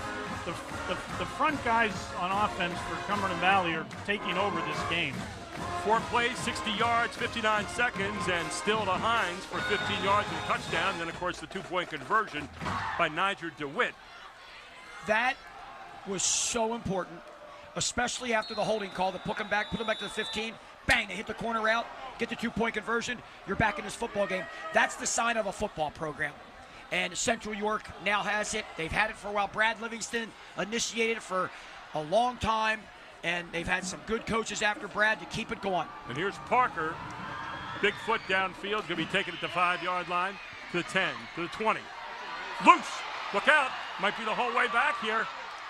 All the way downfield. Back again is Cumberland Valley. And just when you thought Central was on the move, Cumberland Valley comes back with the answer, as it was Joshua Wagenheim with a great catch there at 5 and took off and takes it all the way back inside the 40-yard line. And again, Cumberland Valley setting up shop here with plenty of time. Well, yeah, not a lot of time. Only 50 seconds, 33 seconds, but you have all 3 timeouts. You got to go fast if you stay in bounds and don't move the chains. He showed a nice burst there. Ball at the 37-yard line, 1st and 10, Signs back, empty backfield. Got receivers out all over the lot. Signs looking. Signs going to keep it himself. Signs taking off again, trying to beat his man down. He can step out of bounds and gets the first down inside the 15-yard line. Now, I mentioned about Coach Livingston, Coach Oswald. What the current coaching staff has been able to do is take this thing to even the next level. They went to a state championship game 2 years ago. Very, very impressive. I said the 15, forgive me, down to the 27-yard line where it'll be first down and 10. 47 seconds to go. Signs, one man in the backfield with him. Signs straight back. Signs looking. Signs has a man across the middle. Signs to the end zone. Does he have his man? He sure does. Another great pass down to the 1-yard line. Signs finds his man right there on the No need to 1-yard rush. line that looked like Patty Hernjack. Yep, no need to rush. Kernjack with another big-time catch. 40 seconds. You can take your time. You have 3 timeouts. No need to spike it. No need to rush. Wow, what an answer here. The big run back, now 2 quick plays, and Signs is looking like Tom Brady so far here tonight. Here's Signs, going to be a handoff. Straightforward, brought down there by Central, did Timeout not get immediately. in. You want a timeout immediately. And let's see what we've got here. Still not calling it. Didn't call the timeout yet. Seems like you want to give yourself a few more chances. There's the timeout finally. With 17.8 to go. You want to make sure you give yourself 3 more cracks at it if you need it. So it'll be second down and goal. The ball spotted at the 2. Let's keep it right here. And is this where you bring back the big guy again and starts and let him just kind of pound in? I think we're going to see it with a lead blocker to start, and if not, his timeout right away. Get a timeout right away. I'm running my big man, and the quarterback always has that come back with that pull and get up in there. It's tough to stop when you have 2 threats like that. We've seen his ball handling be flawless so far with Signs, Absolutely. and so don't be surprised if they decoy maybe starts and he just takes off and bootlegs. And Gary, I wouldn't have compared him to Tom Brady. Maybe Steve Young. How about the snake? You know the other thing? I saw it last night in the full house backfield with Penn State in the goal line. They ran the quarterback sneak, and the running backs just pushed the quarterback through. That was pretty impressive now that you're able to do that the last few years in football. I said the snake, for those of you of a certain age, Kenny Stabler, right? That's right. He's a left-handed gunslinger. Alabama, right? There you go, and the Oakland Raiders. That's right. So here's Signs, and there's the big guy back there. Starts. Let's see what happens. Signs straight ahead and start. See, he faked it. There he did. And he's going to keep it. Gets in the end zone. Another touchdown for Signs. He did exactly what we said. He faked it. Everybody bought starts. He dances in the end zone for yet another score. And just when you thought Central had gotten some momentum back, Cumberland Valley retakes it. Absolutely, and let's go over it. All set up by a kickoff return. Last week, the comeback was set up by a touchdown punt return by Hunter. These teams are going all 3 facets. Offense, defense, special teams to get this lead. The biggest problem in this game is what Coach Oswald's going to say to his team the second half at halftime about what to do better, because they've done everything about as flawlessly as you can. Here's Signs in for the extra point. Snap down, kick up. And he's continued to do that well, too. He's kicked every PAT in. 35-14, 13.8 seconds to go in the half. And just when Central thought they were getting back into this, Cumberland Valley says, no. We know there are 2 halves to football. And I know Coach Oswald and his staff is going to go in there and talk about that very thing, because this team that they're going up against has tradition now. They have belief, and they showed them that last drive. They're not going to quit. And it's going to take a few big plays to get them right back in this football game. I'm talking about Central York here. This is the place that Central York has not been in a long, long time, down like this, outside of maybe the state championship game where they played St. Joe's. But this is a different breed of cat here. This Cumberland Valley team is serving notice tonight about who they are. That was a huge gut punch for Central York, though, to come back and get it within 2 scores, knowing you're going to get the ball in the second half, and then all of a sudden, 5 plays later, you're down again by 3. Absolutely. Good point, Bill. Well, if you're Central, you'd like to have a big run back right here. Is Rocket Ismail back there? They got somebody almost as fast on this team. Well, not almost, but you know what I mean. And that's into the end zone, and so they're going to bring it out to the 20-yard line. 4 plays, 38 yards. Signs in again for yet another touchdown. 4 plays, 38 yards. We said 48 seconds. Signs 1-yard run, 57-yard return, set that whole thing up. Don't forget at halftime, we got Jack Giambalvo straight ahead here with a halftime report. And man, we got a lot of action in that first half.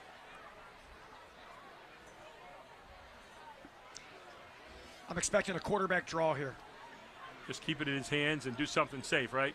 There it is, quarterback draw. Still with it, still near side, still trying to get out of bounds.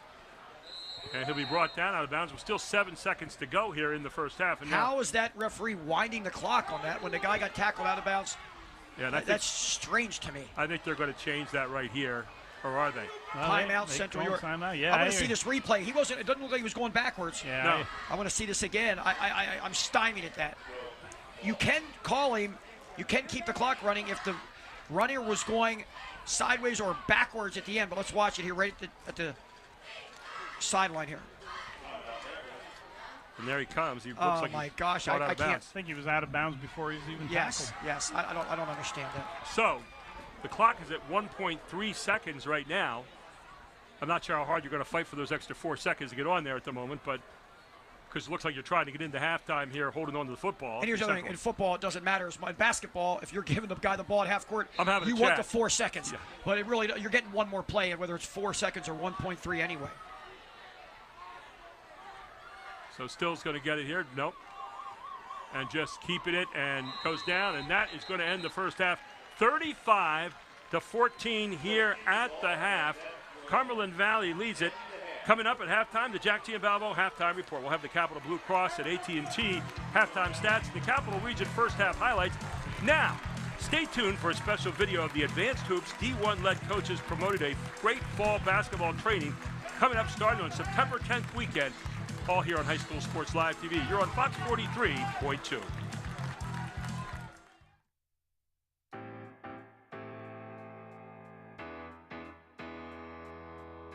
We have a tremendous staff of coaches. We have Division I coaches that will be teaching players in their expertise area.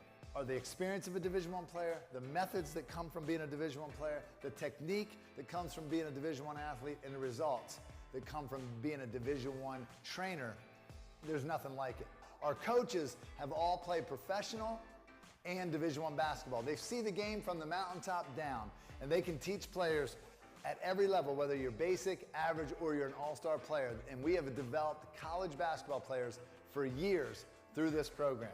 Post players are no longer just sitting around the basket. They need to be versatile. You need to see Coach Duke for that. I'm the post expert. My 10 years playing professionally overseas in over 30 countries, and my 4 years playing collegiately at Fordham University and in prestigious Atlantic 10 taught me so much. I have to give it back to the kids. I only want young players who are serious about getting better. This is not a joke of an hour. This is an hour of hard work and getting better. Only sign up if you're serious. Gerald Jarman, University of Richmond, point guard that led the greatest upset in NCAA history when a 15 Syracuse lost to the Spiders. Who was the starting point guard? Gerald Jarman on that team. Any player that signs up for my junior point guard class will learn the foundations and skills to lead their team. My senior point guard class, I will teach players all the methods and IQ I learned as a Division I point guard at the University of Richmond. This class is technical, so bring your mind and your body in order to grow as a player. Archie Smith, Alabama defensive back and a top-notch high school basketball, scored 53 points in a game. He brings the combination of basketball, football, agility to the court, and he's going to teach players how to be quick, how to be fast, and how to jump. I will take players for 10 weeks through a 1 hour of intense speed and agility. My background as a defensive back and top-notch high school player for hoops allows me to help young people get confidence and create better athletes along the way. Be ready to grind. Be ready to get quicker. Be ready to get faster. Playing at the Division I level and having a chance to play against NBA players in my previous experience has been valuable for me. The shooting drills, the ability to get your shot off at a quick pace. We teach our players at every level how to build their shot for game speed accuracy. That's what it's all about. Sign up for these classes. Go ahead and go to the website. It's advancedhoops.com. Call us if you want to find out a little bit more about our scholarship program. This is too good of a program this fall. You want to get your spot right away. D1 experience. D1 methods. D1 technique. D1 results.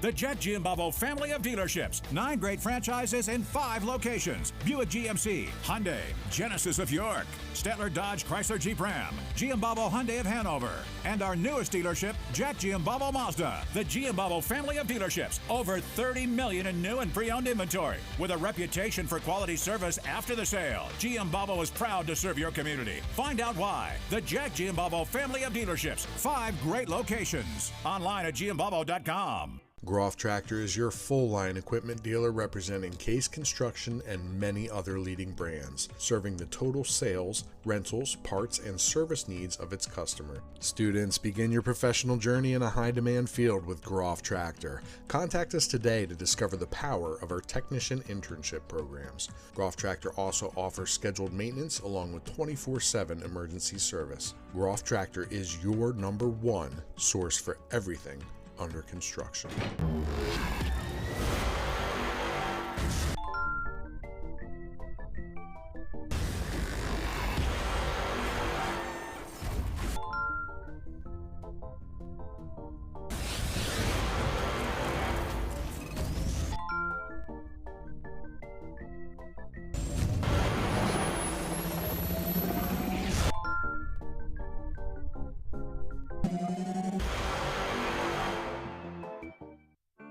At Capital Blue Cross, there are more yeses and fewer nos.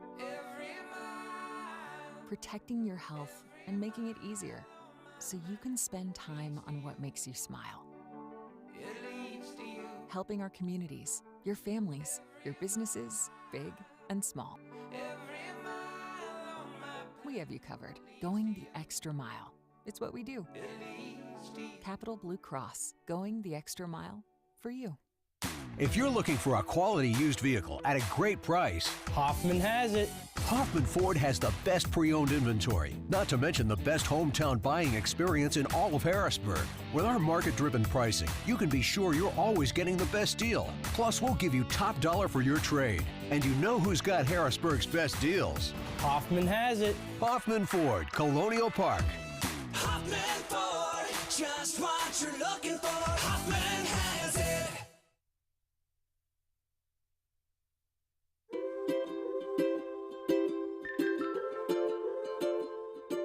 All across Pennsylvania, families are living their lives in their own homes.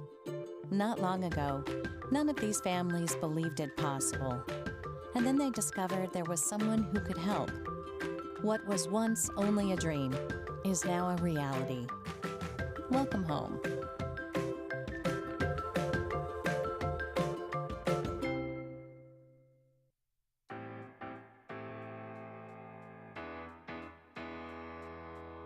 We have a tremendous staff of coaches. We have Division I coaches that will be teaching players in their expertise area. Are the experience of a Division I player, the methods that come from being a Division I player, the technique that comes from being a Division I athlete, and the results that come from being a Division I trainer. There's nothing like it. Our coaches have all played professional and Division I basketball. They see the game from the mountaintop down, and they can teach players at every level, whether you're basic, average, or you're an all-star player. And we have developed college basketball players for years through this program. Post players are no longer just sitting around the basket. They need to be versatile.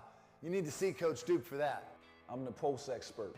My 10 years playing professionally overseas in over 30 countries, and my 4 years playing collegiately at Fordham University and in prestigious Atlantic 10 taught me so much.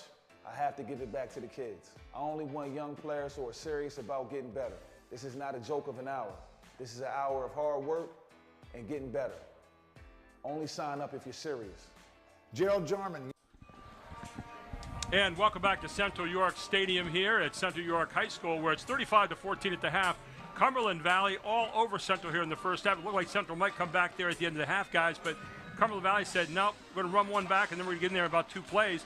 And they looked absolutely dynamite here at half. Fort Chapman, your thoughts on the first half? I just am so impressed what you're saying. We talked about it in the pregame. Cumberland Valley's ability to mix the run and the pass. And now they have this new weapon, John Ritchie Jr. Steris is unbelievable, Bill. Yeah, his feet are really good at the hole, and he's punishing people once he gets to the second level. I had said to Ford while we were on break a little bit that was a gut punch for Central York to give that score up at the end of the half. I mean, you got back within 2 touchdowns, you're getting the ball, and now all of a sudden you're down 3 again. And how about Isaac Signs the first half? Check these numbers out: 6 for 8, 106 yards, 1 TD passing, 14 rushes, 93 yards, 2 touchdowns rushing. I mean, what a first half this kid had. He had 104 yards passing all last week. Now he's already at 106 at halftime, right? Is that what you said, 106 yards? You got it. Yep. And good starts, 91 yards. Seems like there were more than that. He had 2 touchdowns battering in there, Bill. And that's what I wanted to see from Steins. That's what I thought he could do. They're giving he's been given the opportunity. 6 for 8 is great. I mean, if he finishes the game 10 for 13, that's a winning formula right there. And Ford said only 7 first downs last week. They're way past that. Yeah, and what he's doing, Blake, for some reason, just flat out back to pass, nobody's open. I'm going to keep it and make positive yardage, and he's doing a heck of a job with it. You talk about Still, he was 7 for 9, 89 yards, but 2 touchdowns, 2 interceptions, 5 rushes for 20 yards, so not near the numbers there. Those 2 interceptions, those were killers there in the first half. And then Goff, 8 rushes, only 39 yards, 2 receptions for 38 yards, and Hines had 2 receptions for 22 yards and 1 touchdown. So those are the individual numbers here in the first half. Let's take a look right now, though, at our highlights here in the first half, the Capital Region first half highlights. Let's take a look, guys. Take me through it.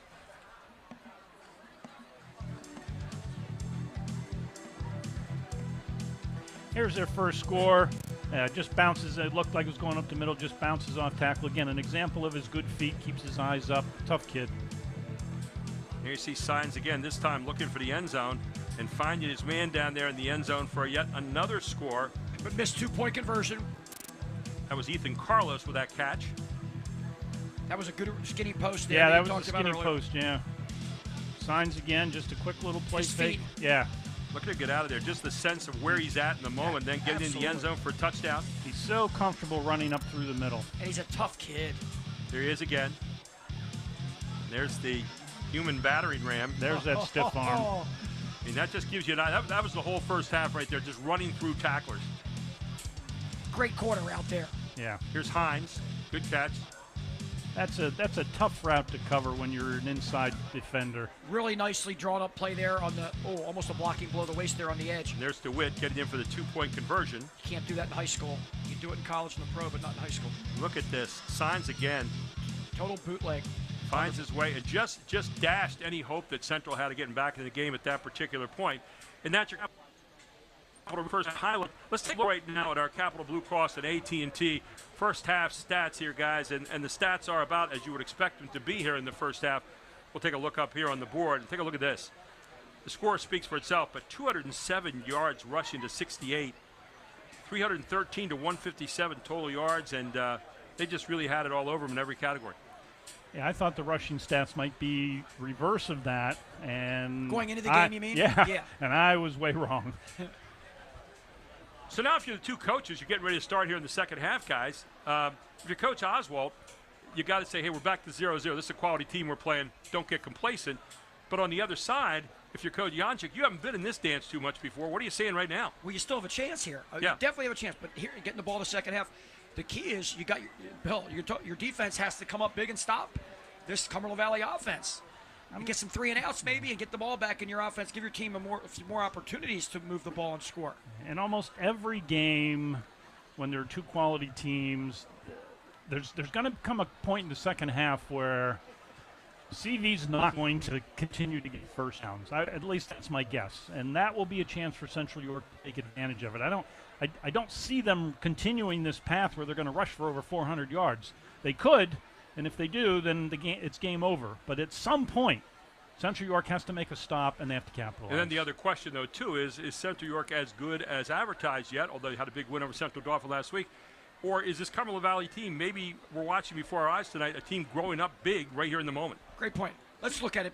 We talked about it a little bit in the pregame. I alluded to it. When you take over a program and you're changing an entire offense from a wing tee that has gone on for decades, and all of a sudden you're trying to run a spread multiple offense and you can't meet with your team to work out or do anything because of COVID when it was full throttle, and then you get a shortened season. Last year they made some strides, had a 500 season, didn't make the playoffs, and now here they are, and now they're showing what they can do after week 3. And that's impressive what Coach Oswald and this coaching staff at Cumberland Valley has done. You're exactly right. Now, I want to remind you that you can stay tuned to catch Todd Sadowski and his sports team on Football Frenzy, reporting all the scores in South Central Pennsylvania coming up on Fox Sports, Fox 43 Sports News right after the show. And we'll also be doing our own little wrap-up you'll see on Fox 43 later on. We'll take a break. We're going to come back with some final comments and get ready for the start of the second half. This is High School Sports Live TV on Fox 43 98.2.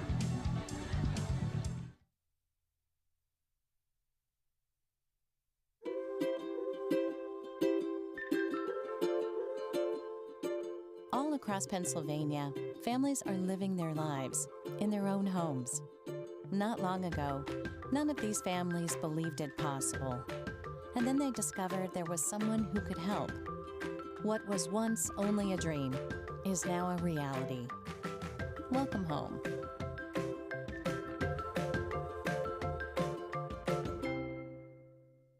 The Jet Giambavo family of dealerships. 9 great franchises in 5 locations. Buick GMC, Hyundai, Genesis of York, Stettler Dodge Chrysler Jeep Ram, Giambavo Hyundai of Hanover, and our newest dealership, Jack Giambavo Mazda. The Giambavo family of dealerships. Over 30 million in new and pre-owned inventory. With a reputation for quality service after the sale, Giambavo is proud to serve your community. Find out why. The Jack Giambavo family of dealerships. 5 great locations. Online at Giambavo.com. At Capital Blue Cross, there are more yeses and fewer nos. Protecting your health and making it easier so you can spend time on what makes you smile. Helping our communities, your families, your businesses, big and small. We have you covered, going the extra mile. It's what we do.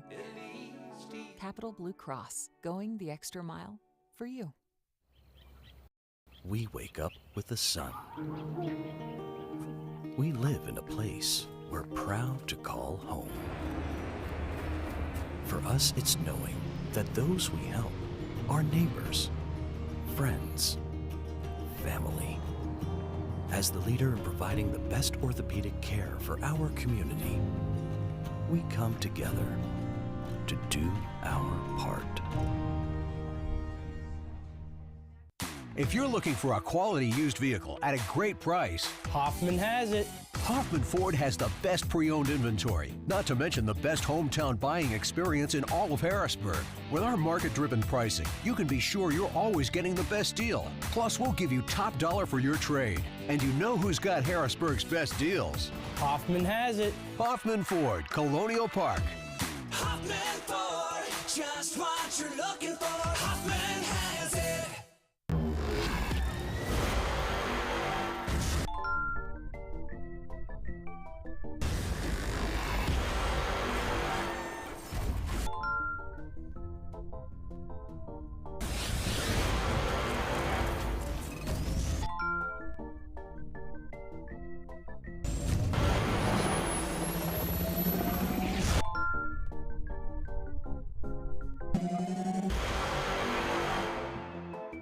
Groff Tractor is your full-line equipment dealer representing Case Construction and many other leading brands, serving the total sales, rentals, parts, and service needs of its customer. Students, begin your professional journey in a high-demand field with Groff Tractor. Contact us today to discover the power of our technician internship programs. Groff Tractor also offers scheduled maintenance along with 24/7 emergency service. Groff Tractor is your #1 source for everything under construction.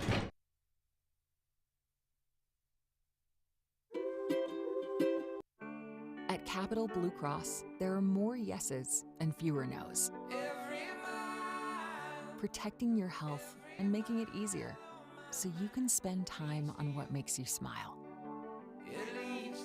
Helping our communities, your families, your businesses, big and small. We have you covered, going the extra mile. It's what we do. Capital Blue Cross, going the extra mile for you.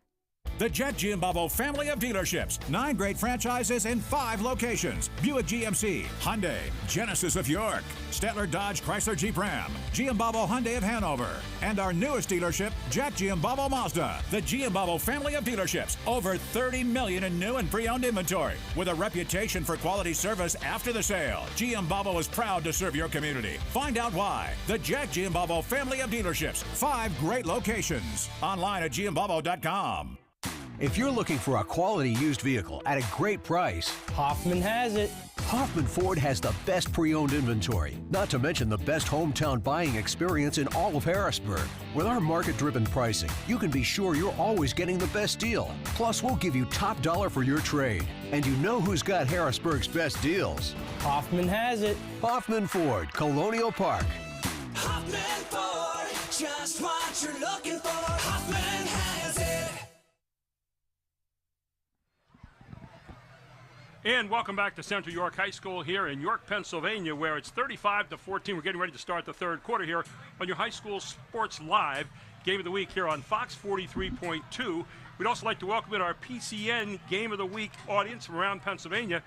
PCN's Game of the Week brings you Pennsylvania high school football games all season long. Watch Game of the Week on Fridays and Saturdays at 7 p.m. Visit PCNTV.com for the schedule. Also, some updated scores here tonight, courtesy of Travis Sparks, our statistician. Wilson and Central Dauphin in the third quarter, 7-7. Lampeter Strasburg all over Penn Manor, 28-0 in the second quarter. And Manheim Central, 21 over Immaculata, 14. That game in the third quarter.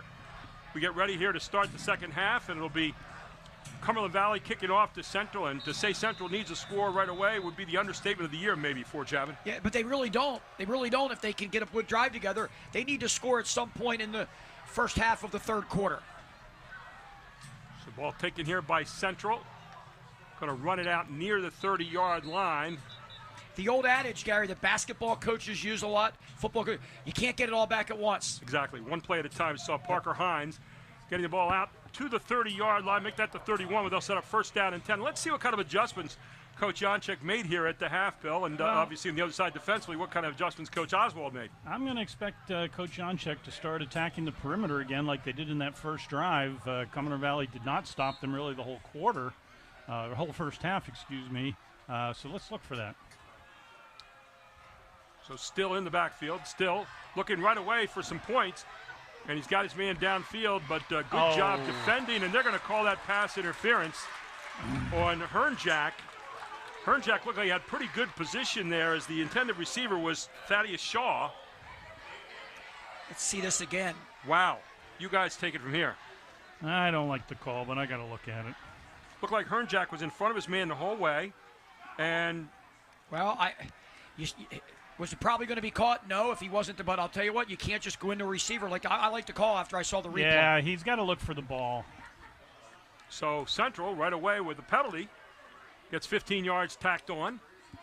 And so it'll be ball will be brought out now. It'll be first down and 10. Had Hernjack been turned running and looking for the ball, no flag. Right. Ball at the 45-yard line here of Central. Picked at the 46. Still. Quick pass right there.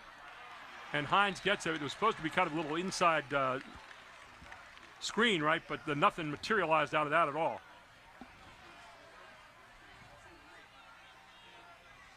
So Hines, his favorite receiver, gets the ball, but no gain on the play. In fact, a loss of 2. So make it second down and 12. Ball be marked back at the 44-yard line.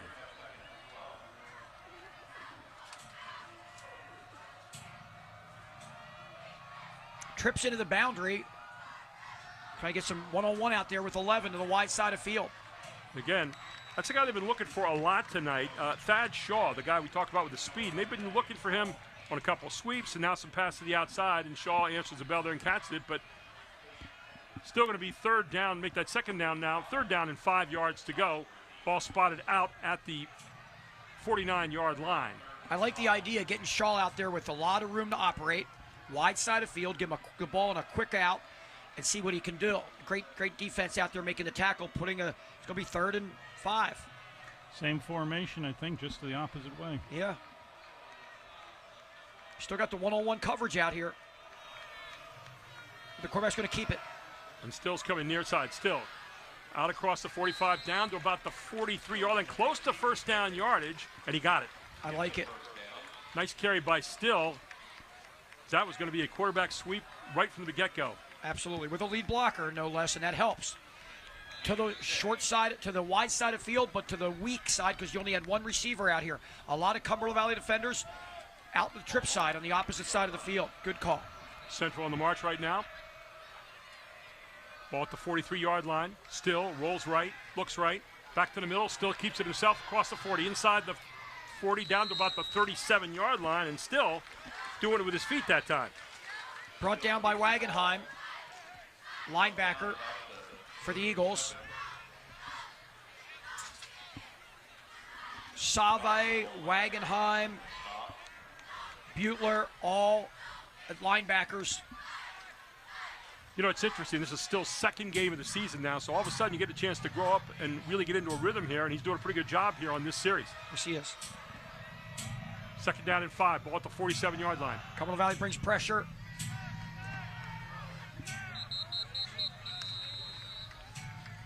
Actually, ball was down now near the 35. This is a good drive. This is the kind of drive they needed. Absolutely, Bill. And call it now down near the 34-yard line. It's going to be 3rd down and 1 for the Panthers as they have a good move going right here in this series. Now, do you want to go for something here on 3rd and 1? I was just thinking the same thing. I think they're going to end up running it and getting the first down to play it safe, but you got a one-on-one outside with Still. There's Goff with the ball. Goff straight up the middle. Goff's going to get the first down, it looks like. And Central continues to march forward here to start the 3rd quarter. Excuse me, with Shaw, number 11.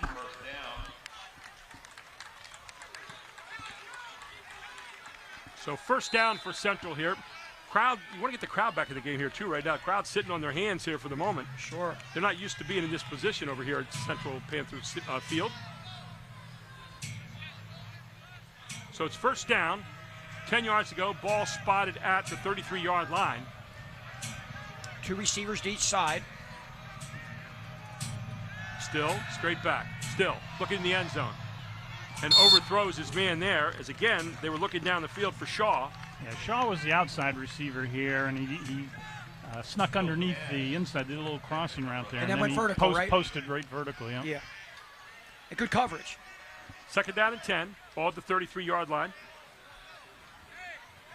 Thanks to all of our PCN audience joining us from around the state tonight on the PCN Game of the Week. Central York has not lost a regular season game since 2019. They have not lost a York Area League game since 2018. They were in the state championship game 2 years ago. A lot of you remember that. Against St. Joe's out of Philadelphia. Bo Pabula, the quarterback then. There's a little cross buck. Very nice. Yeah. 2 backs in the backfield that time, which they don't often do. It's beautiful to hear Gary say crossbuck because it's what it was. And we had that back in youth football back in the 70s. Notre Dame lived Notre off that. Dame, yes. You fake to one back going one way at the split backs, and you give it to the other guy the other way, and good action. And I'll tell you what, he hit the hole. Or did he ever? In a good, Aaron Parsegian would say hit the hole. He hit the hole. Good pickup on the play. Ball inside the 25-yard line. Looks like offsides now against Cumberland Valley, and Central's clapping. And free first down. All of a sudden, Central getting a little momentum built up right here. Bryce Butler on the outside, senior linebacker, getting a little anxious. For those of you who don't know Woody Hayes or Ara Parsegian, Google it. So now it's first down. Again, ball spotted at the 19-yard line. Straight back goes Still, looking for the end zone. Still's got his man in the end zone, and he's got him. Touchdown, Central. There they faked the flag, the corner route that they were successful on the touchdown earlier, and he went to the post. Very well done. It was very difficult for J.D. Hunter to stay with a receiver like that. Parker Hines knows what he's doing. He just played with him, and Parker Hines in the end zone. Great pass there by Still, and showed you a lot of fire on that pass. Here it is. Watch the receiver to the right of your screen. He's going to fake out and come right in your kitchen. Right there it is. Ball's on the money. Very good delivery. Right back in the game. If they make this extra point, they're down 14. Here's Parker in. Kick down. Down, it's blocked. Can't return it on an extra point in high school, but that's key. That's 15. So it keeps on getting a little harder, but still 35-20. Central looking very poised on that possession, and they close it back to 15. We'll take a break. We'll come right back. This is High School Sports Live TV on Fox 43.2.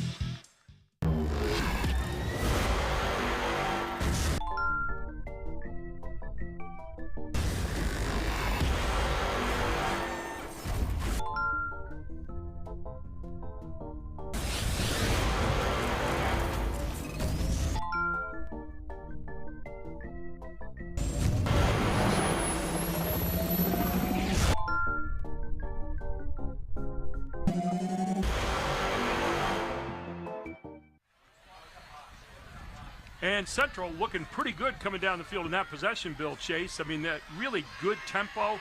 Still looked like he was under control, didn't rush anything, and really answered the bell. That was a big drive for Nasir Still. He looked, like I said, he looked really good, composed, made some nice passes, and that's the score that they needed. And this comes to the point of the game now where can you stop Cumberland Valley, or can Cumberland Valley keep that big ground attack going? And now you come also forward to that moment you're talking about Cumberland Valley. Can they keep on going? Offside kick. Look at this. And it's down, and did they cover it? Yes, Cumberland Valley looks like they covered it. I think number 8 got it. I like the aggressiveness. They almost got it. I like the aggressiveness. I'll tell you what, Cumberland Valley's Kirk McCann, the senior, was right. He's a receiver, and he was just on the spot. He saw it. You don't want to go back and block until you're positive that ball goes by you. Heady play. And he covered it with his body. He jumped right down there and covered up, went into the fetal position with the ball, and it worked out pretty well. I did not like that call. Here's Cumberland Valley now. You get good field position as Cumberland Valley. And let's see if Signs keeps the hot hand for the first half. Signs, again, looks for that little fake. This time gets bottled up in the backfield.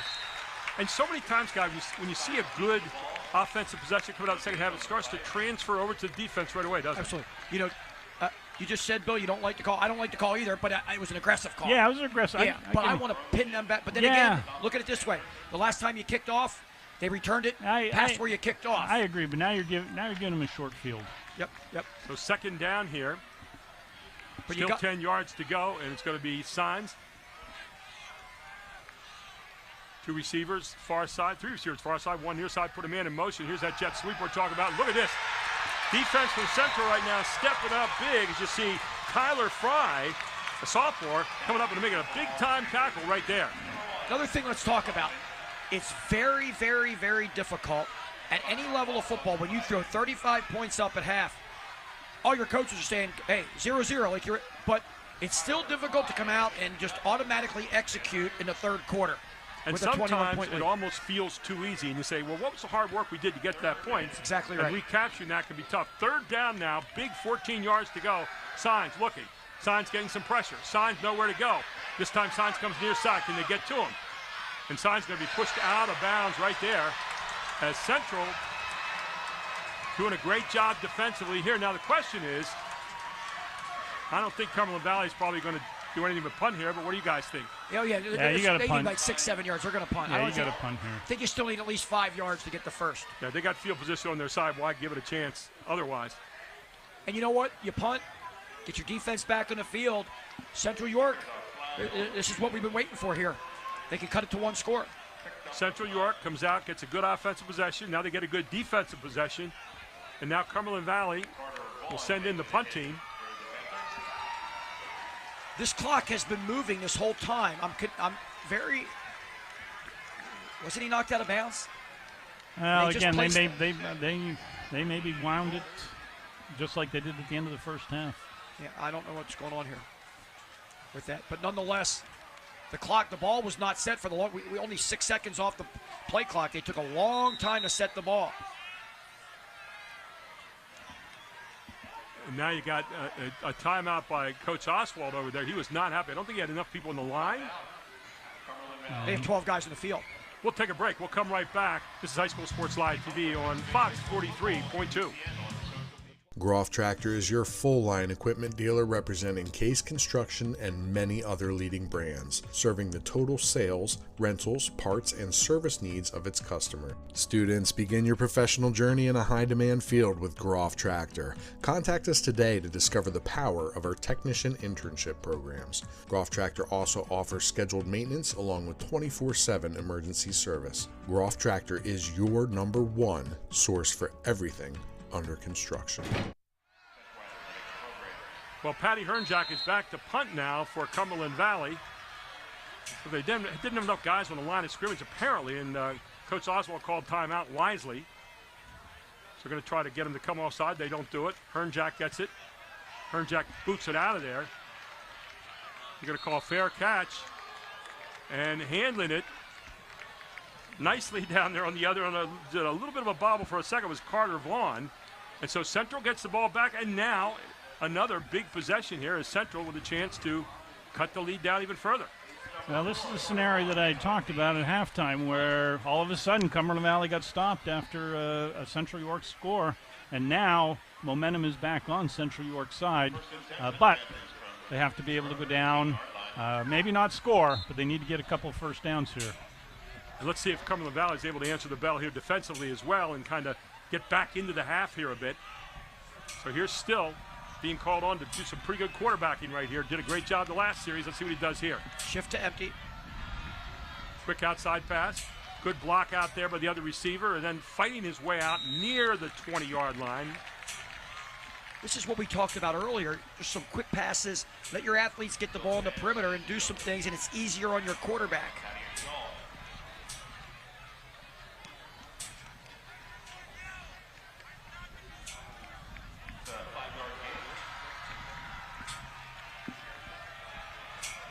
So it'll be second down now. 5 to go. Ball at the 20. Still looking. Cross the middle. He's got his man right there. And it's Thaddeus Shaw again, the guy they've been looking for a lot tonight, the senior, 6'2", again, another one of those big seniors. And he makes a great catch. And again, Central moving the football forward. By the way, some updated scores right now. New Oxford 15, Gettysburg 8 in the third quarter. Chambersburg 16-9 over Northern in the third. Shippensburg 28-21 over Big Spring in a good game there in the third quarter. And East Pennsboro 14, Palmyra 7. That in the third quarter, courtesy of Travis Sparks, our statistician. You saw Adam Somerville go up and, you saw Thaddeus Shaw go up and get that thing at the highest point and move the chains. Ball on the 28. Fighting toward the line of scrimmage. Good tackle. It's going to be Goff. But Good tackle by Hunter there. Goff has not had a whole lot of openings here so far tonight. 169 yards last week, 3 scores. Tonight really has not been as much of a factor, at least so far. Credit that Cumberland Valley front and their linebacking crew. So it'll be second down now, 9 yards to go. Ball at the 29-yard line. Here's Still getting flushed. Throws it over the top. Has Hines right down the near sidelines, and there's Hines. Ever ready to catch a pass into Cumberland Valley territory down near the 38-yard line. They'll call it the 40 here. First down and 10 for the Panthers, and they're on the move again. Yeah, I think he wanted to throw that ball sooner, and he was covered up near the line of scrimmage, and then he just kept going. The outside backer gets good width and gets out there. You can't see it. There it is. But you can't run with that guy out the wheel route. Ball up to the 40-yard line, or down the 40-yard line now for Cumberland Valley. First and 10 for Central. Don't expect them to throw it right out there right now. They got openings out there. Still with a handoff, and they actually pulled Goff forward for a gain of about a yard. If you watch the set right there, if they do it again, you got 2 receivers up to the top of the screen. Just throw it to it's an RPO. Just get the snap, no matter what the play is. Fire it out, let the lead guy block, and you're going to get some big yardage. I'm sure it's in their system. Second down right now. It's going to be on the 39-yard line. Why do you want to do that? Because Cumberland Valley is a defender at about 5 yards off, 4 yards off, but the other defender is back around 10 yards off the ball. Now they're in a trips open, a different set. Here's Still, straight back. Still, got a man coming right the middle. He's caught, and he's going to be brought down near the 37-yard line. Lucky to get that many. Got back to the line of scrimmage and got a couple yards. It's going to bring up a third down and about 7 yards to go. The good thing for Central York here, they marked it way back. It's going to be third and 10, believe it. But the good thing is, you have 2 downs to get this. Looked like he had made it down to the 37, but obviously the knee went down earlier than that. So if you get 4, 5, 6, 7 yards, you still get. It's going to be a go-for situation. You're not going to punt from the 35-yard line or in. Now, if they don't get anything here, they may punt, but I doubt it. Third down and 10. Big series right here. Big play right here. Nasir Stills. Rolling right. Looks back. There it is. And looking for the screen. Has his man coming near side. Not going to get a lot out of it is Shaw as he's back down near the 37-yard line. 38 maybe. Sprint right. Throwback wide receiver screen to the left. Nice call. Well read by Cumberland Valley's defense. I thought that might be a jailbreak there for a second. They call it the jailbreak screen. And Shaw with that blinding speed trying to get an open field to do some running. They have Cumberland Valley has Isaac Sines playing the corner out here. How about that? So here this guy's going full bore offense and defense. Very impressive. Well, you want to keep your momentum going right here. You have a 4th and 7. Yeah, you don't want to punt it away here from the 38. Give yourself a shot here. 37-yard line. Let's see. They usually like to look for number 5 here, Parker Hines. Let's see if they can find him. He's got 11, wide open. There it is. Oh, my It's goodness. going to be intercepted, though, right back on the 5-yard line by Cumberland Valley, and they're going to be able to bring it back some. Should have batted that down.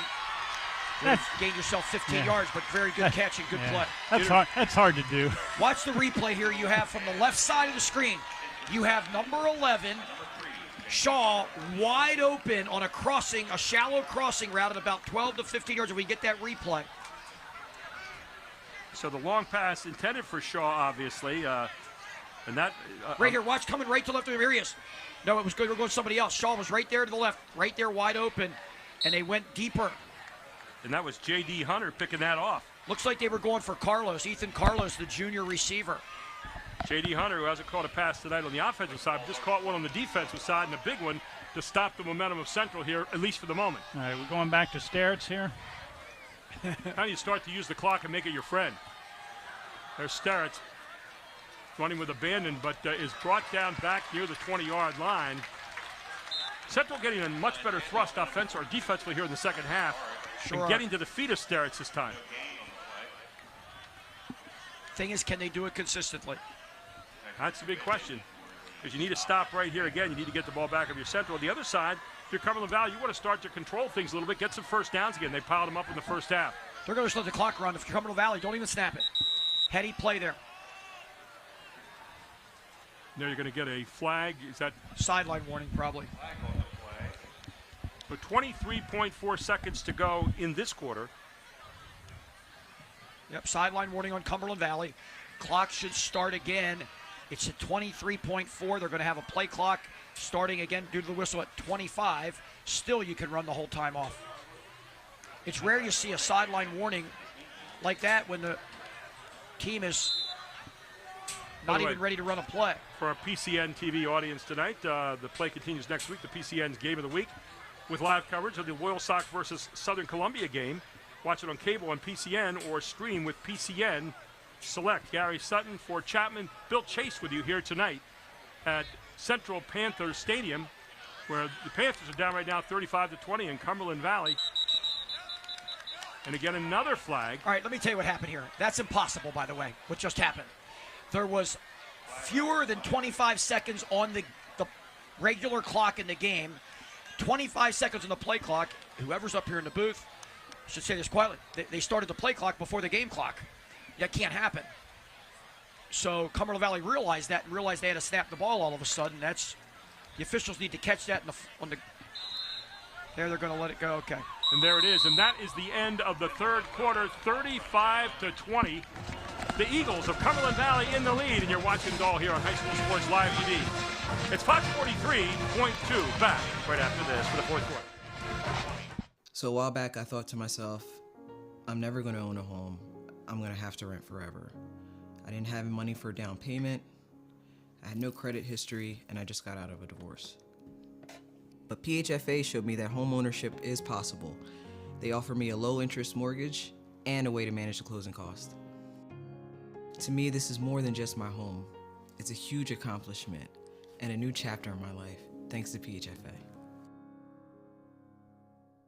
The Jet Giambavo family of dealerships. 9 great franchises in 5 locations. Buick GMC, Hyundai, Genesis of York, Stettler Dodge Chrysler Jeep Ram, Giambavo Hyundai of Hanover, and our newest dealership, Jack Giambavo Mazda. The Giambavo family of dealerships. Over 30 million in new and pre-owned inventory. With a reputation for quality service after the sale, Giambavo is proud to serve your community. Find out why. The Jack Giambavo family of dealerships. 5 great locations. Online at giambavo.com.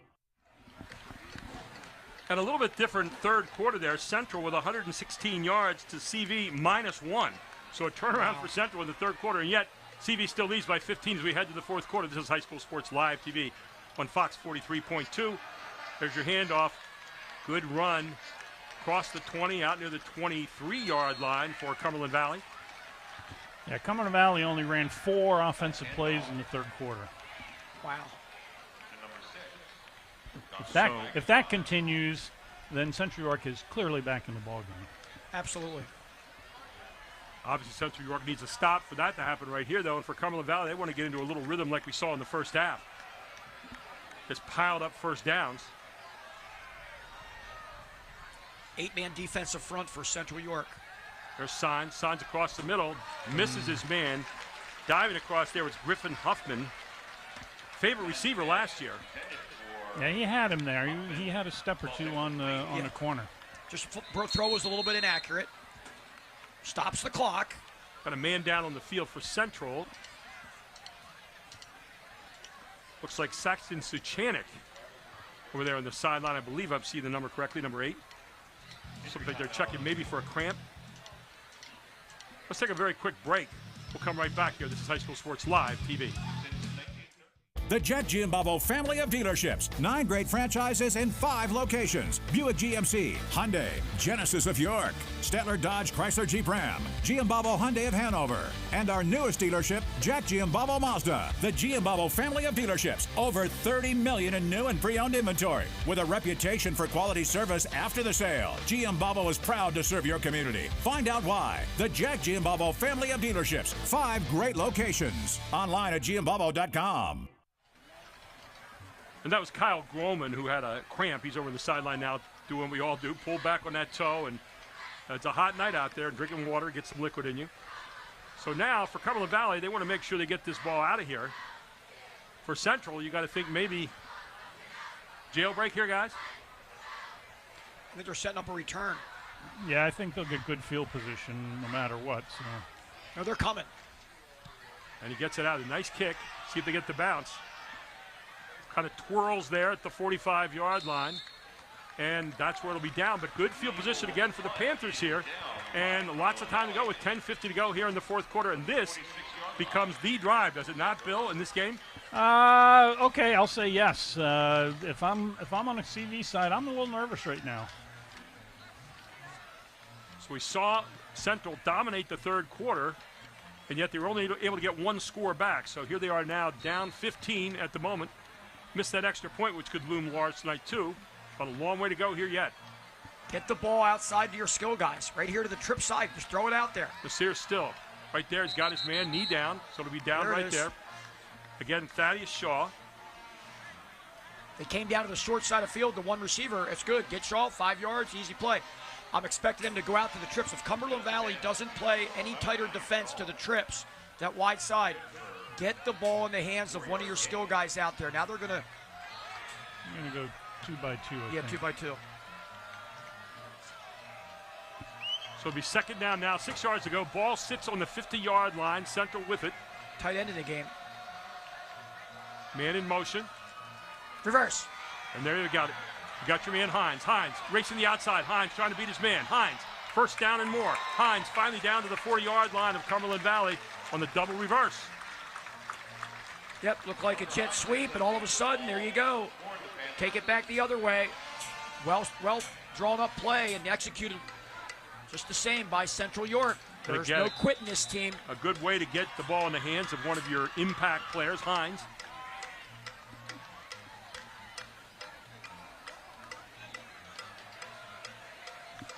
Into the game will come Carter Vaughn. Hines comes out near side. Hines being defended by Caden Pines. There's a little rhyme for you. Still looking for Hines over the middle. There he's got him. Did he overthrow him? Oh, yes, he did. But, man, he had Hines turning in. Nice cross there in the middle, and Hines was open just for a moment.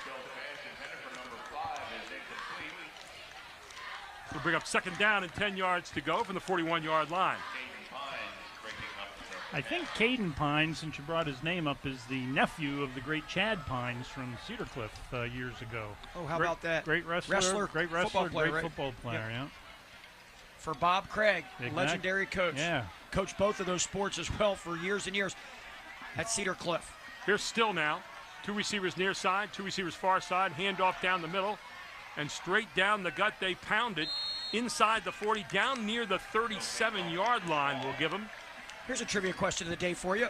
How many varsity letters did the legendary coach at Cedar Cliff, Bob Craig, have at Lock Haven State College? No idea. 8. 18. 5 different sports. Did he ever sleep? I don't think so. Did he ever so. go to class? Had to go to class, right? Almost made the Olympics in gymnastics and wrestling. 18. Yep, also did track, diving, and football. Where do you come up with this stuff? You're like a walking encyclopedia. You know Same barbershop, Semlos Barbershop, open for 94 years. There you go. In New Cumberland. 3rd and 6. Big play here. Oh, and still just wait a little bit long. He's going to get brought down. Still finds it in, gets it open, stays alive. Ball's lost, out of bounds. And it fumbled for a first down. Now, will they say he had it long enough? Oh, he definitely had the ball. So he fumbles. And you're seeing Coach Oswald making a little bit of a case over there. I'm not sure what the case is. Well, in high school, if you fumble the ball forward, I don't think anything's going to happen. It's out of bounds where it goes out of bounds. So it is down to the 28-yard line right now. And Central, courtesy of a fumble, gets a first down. 2 chances there for Cumberland Valley. They had him sacked, got rid of the ball, fumbled, went out of bounds. Things going Central York's way right now. Black and orange on the move. 8:46 to go in the 4th quarter. Down 15. There's your pass out near flat. Not going to work. They motioned the back to quads. The 4th receiver set threw it to him. He was looking for Suchanik out there and not able to cover it up. It does stop the clock with the incompletion, so it'll be 2nd down and 10. Plenty of time left for 2 scores for the Panthers to catch up. Ball at the 28-yard line right now. Remember, Central York has not lost a regular season game since 2019, and they're trying to make sure that stays that way right here. Double set, 2 receivers to each side.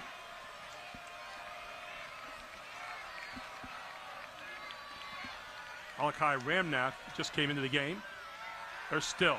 Got him. Right across the middle. Got his man wide open and right down the gut inside the 20. Down for a first down, and Central continues the march here as they're fighting their way back into this one. Bill, more safe, easier pass and catch to Hines there. Yeah, they clear out the linebacker there by looking at the swing man, and then he comes back with a little delay over the middle. There you saw the replay right there, well executed by the Central York Panthers. No Prabula at quarterback for the first time in 6-7 years, but really growing up. Nasir still right in front of our eyes, down to 17, 1st and 10. Still rolls near side, still looking, still throws it to the end zone. He's got his man standing there wide open, and again it was Hines just button hooking back in the end zone, and he hit him right on the number. That was good vision. I mean, he came back, and the receiver was not in his vision there. And you see the replay, it looked like the defender was standing right there and maybe had a shot at it, but never saw the ball. I don't know if we can see it on the replay, but there it is. I just think it was a little bit over the defender's head. That was a long pass back against the grain. And there he just passed him. Put it right on him. Yep. Now you're going for a big 2 right here. This cuts it to 1 score. Huge play coming up here. Still rolling right. Still end zone. It's going to be intercepted. No 2-pointer here. So again, that was huge. You still got a mountain to climb. You're down 9 with 8:09 to go, but you got another score back. We'll take a break. We'll come right back. We'll talk about it as Cumberland Valley is going to get it back. This is High School Sports Live TV on Fox 43.2. At Capital Blue Cross, there are more yeses and fewer nos. Protecting your health and making it easier so you can spend time on what makes you smile. Helping our communities, your families, your businesses, big and small. We have you covered, going the extra mile. It's what we do. Capital Blue Cross, going the extra mile for you. 35-26 with 8:09 to go, and Central has crawled back into this one, but what might have been with 2 two-point conversions that they've missed out on, Bill. That was crucial there. Four and I were just debating a little bit as to what do you do there. If you have a real quality kicking game, and I'm not sure if Central York is confident in that or not, I say you go for 1 there because then psychologically you're only 1 score down. After what happened, though, on the last attempt at an extra point, I told Bill I can't blame him. I think they made the right decision based on what happened. They're going to see the onside kick again right here. It looks like he's got it flat on the tee, if I'm seeing that correctly. I think he's going deep. Yeah, I would doubt it. But okay. Little squib kick. There it is. Giving a chance for someone else to mess up, but And guy goes down right there. Nice job of just knowing what you could do in that moment. As a good job there by number 8, Kurt McCann, again, just covered it up. I think it was Save. Number 9, Save, I believe. Yeah, Alex Save, number 9. So we're 16 minutes into the second half, and Cumberland Valley still looking for their first down in the second half. Wow. And you talked about it. Tough to regain that magic in the first half. Haven't had to, but they're just kind of staving off Central right now. So a big set of downs for both these teams. Obviously, Cumberland Valley wants to start to salt this thing away. Get 2 or 3 first downs, and maybe you do that. I like the wide run. Good call. Yeah, that was an easy read for Isaac Steins there. Yep, so good job on the wide run that time. And it's going to be Wagenheim. Joshua Wagenheim with a nice pickup of 5. It'll be second down and 5. Ball out at the 39-yard line of Cumberland Valley.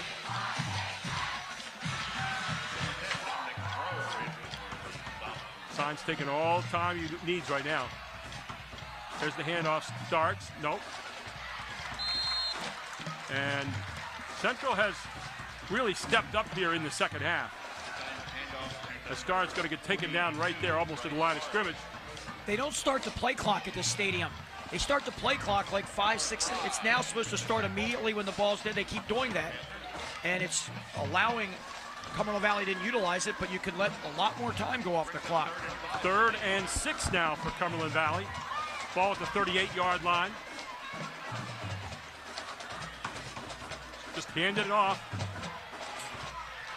And taken down again, and Central's going to get the stop and get the punt right here. So 6:53 to go, and the Panthers will get the ball back again. You almost need a timeout right here, don't you? They did. They called it. And that's exactly what happened. So timeout for Central. Coach Janczak gets that. We'll take one as well. We'll be right back. This is High School Sports Live TV on Fox 43.2. Do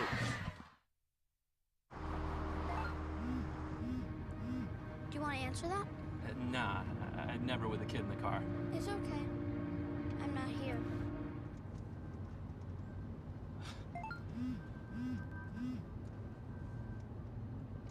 I'm there.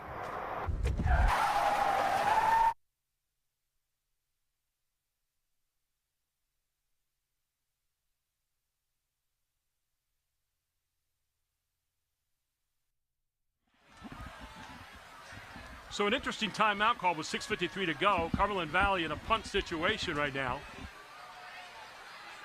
And you got to think is Central trying to make something happen here. Back again to kick is going to be Patty Hernjack. He got pushed a little bit last time to get it out of there quickly. Oh, a long high. Almost blocked, but not quite. And he got it out of there and got a good roll. Inside the 30, inside the 25, down near the 20. And will roll dead inside the 20 all the way down to the 18-yard line. Nice job by Hernjack getting it out of there. So Central still climbing the mountain here. 9 points down with 6:40 to go, and the Central fans getting onto their feet here. They were pretty dead here at the half when they were down 35-14, but they fought their way back here in the second half, and we'll see what Nasir still has left. Not only do you need a score, you don't want to take too much time off the clock because you're down 9, not 8. I think you want to look around 3.5 minutes if you can. So Nasir is still there and still keeps it and just takes off. You got to hustle. You got to get up on the line. Really not a time to huddle. You got to go 2 minute here now, down 2 scores. You don't have to, but it would be advantageous. Nice play by Save there in the open field. It really sure did. Was. Just stuck him right there. That's what they're doing. They're going to go no huddle. Second down 7, ball out at the 22-yard line. Can't afford a lot of those plays right now. Good point, Gary. 2 receivers near side. Quarterback keeper. That was a design play. The right guard and tackle pulled left. And a good job by Cumberland Valley, just grabbing the jersey and hanging on to him. He doesn't get the first down. And the ball will be spotted out at the 27-yard line. Yeah, so now you're inside 6 minutes. It's 3rd and 2. So you're having to work hard just to get the first down here when you need to get yardage in swaths right now. You're taking a lot of time. Yep. Trips near side, 1 receiver far side. Where's Hines? That's the big guy you're always looking for, right? So they're going to get the first down, but again, not much of a gain as they found their man out there, Ethan Carlos, who caught the touchdown pass earlier in the game. Momentarily stops the clock to move the chains. This looks like the prevent defense we hear all the time. Just keep your guy in front of you thus far. Is that basically it? Well, I think that's what Cumberland Valley. What are they doing? They said that was incomplete. Oh. They're saying that was incomplete. Are they really? Yeah. You got to go for it here. So you really don't have much of a choice here. What are they doing? I'm confused. They're winding the clock. They're winding the clock, though. They're saying he was not. Yeah, he dropped it. Why are they winding the clock? Yeah, they got to make the correction. Yeah, you're going to have to make a correction right here as the official comes over. So that's a no-brainer. He's looking up at the clock keeper here, and that was interesting. I thought that, looked like it was complete the whole way. Yeah, it definitely hit the replay. It definitely hit the ground. So Goff back into the game now. That brings up 4th down, 2 yards to go. Huge play here. This is the game. Or if it's not, it's very close to the game. You're absolutely right, Gary. That slot's going to block. They're going to run this. So Still keeps it. Still's going to get far side. Still's going to get the first down and gets out of bounds. So gets it out near the 33-yard line for the first down. So a big call there by Still. He just called his own number and said, let me take care of this. Tell you what, he's shown me a lot in the second half. Yeah, I thought he's really been tough. He's a good player. Good player. He'll do well for them. And again, people always say about Bo Pabula, who's a great player at Penn State, you don't have to be Bo Pabula, you just have to be Nasir Stills. You just have to develop your skills. Absolutely. Well, I expect Nasir Stills to go long on this one. Right. At some point, they're going to have to take a shot down one of the sidelines here. Or those good shots up the seam. They've been successful a few times catching somebody up the seam, especially number 5. Here comes 5 right now. 5 and 11. But he's not looking for the ball. And it's intercepted. Go down. And that is going to be just about it. Intercepted. Looked like Hayden Pines might have picked that off. Yep. They were looking for Hines up the seam. He was outside receiver, went in, went like a slant, then went vertical right up that seam, but he wasn't looking for the ball and couldn't make a play on it. And you'll see it right here. There's the pick. Yeah, and the ball was underthrown a bit. Yep. So right now, if you're Cumberland Valley, clock's your friend. You don't have to put it in the air. You can run the ball to death. Get a few first downs, and this one's in the win column. Absolutely. Number 42 is getting this football, and you can bet the ranch on it. Either that or Signs will keep it. Nope, 42's getting it. There it is, right up the gut, and he's been a monster all night long. Has not had to touch it a whole lot here in the second half so far, but did a lot of damage in the first half, did Bryce Starretts. So nice pickup on first down. Yeah, one first down will pretty much seal this. Now let's see how this Cumberland Valley football program is with clock management right here. That play clock is at 30. You don't want to snap it definitely under 5. If you're and the Cumberland Valley quarterback, Signs, is a veteran. He should just wait and wait, but he's not. Snapped him at 20.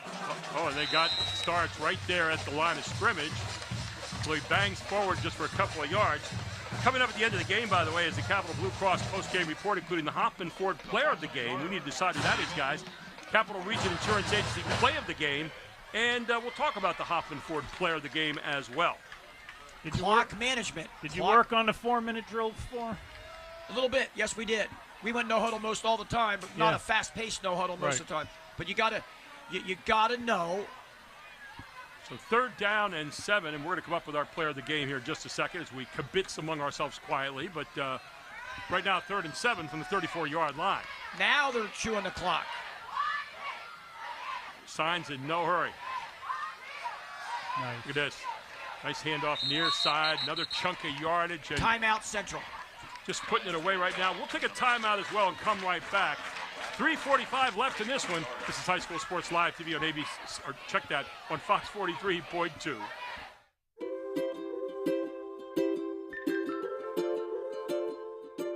All across Pennsylvania, families are living their lives in their own homes. Not long ago, none of these families believed it possible. And then they discovered there was someone who could help. What was once only a dream is now a reality. Welcome home.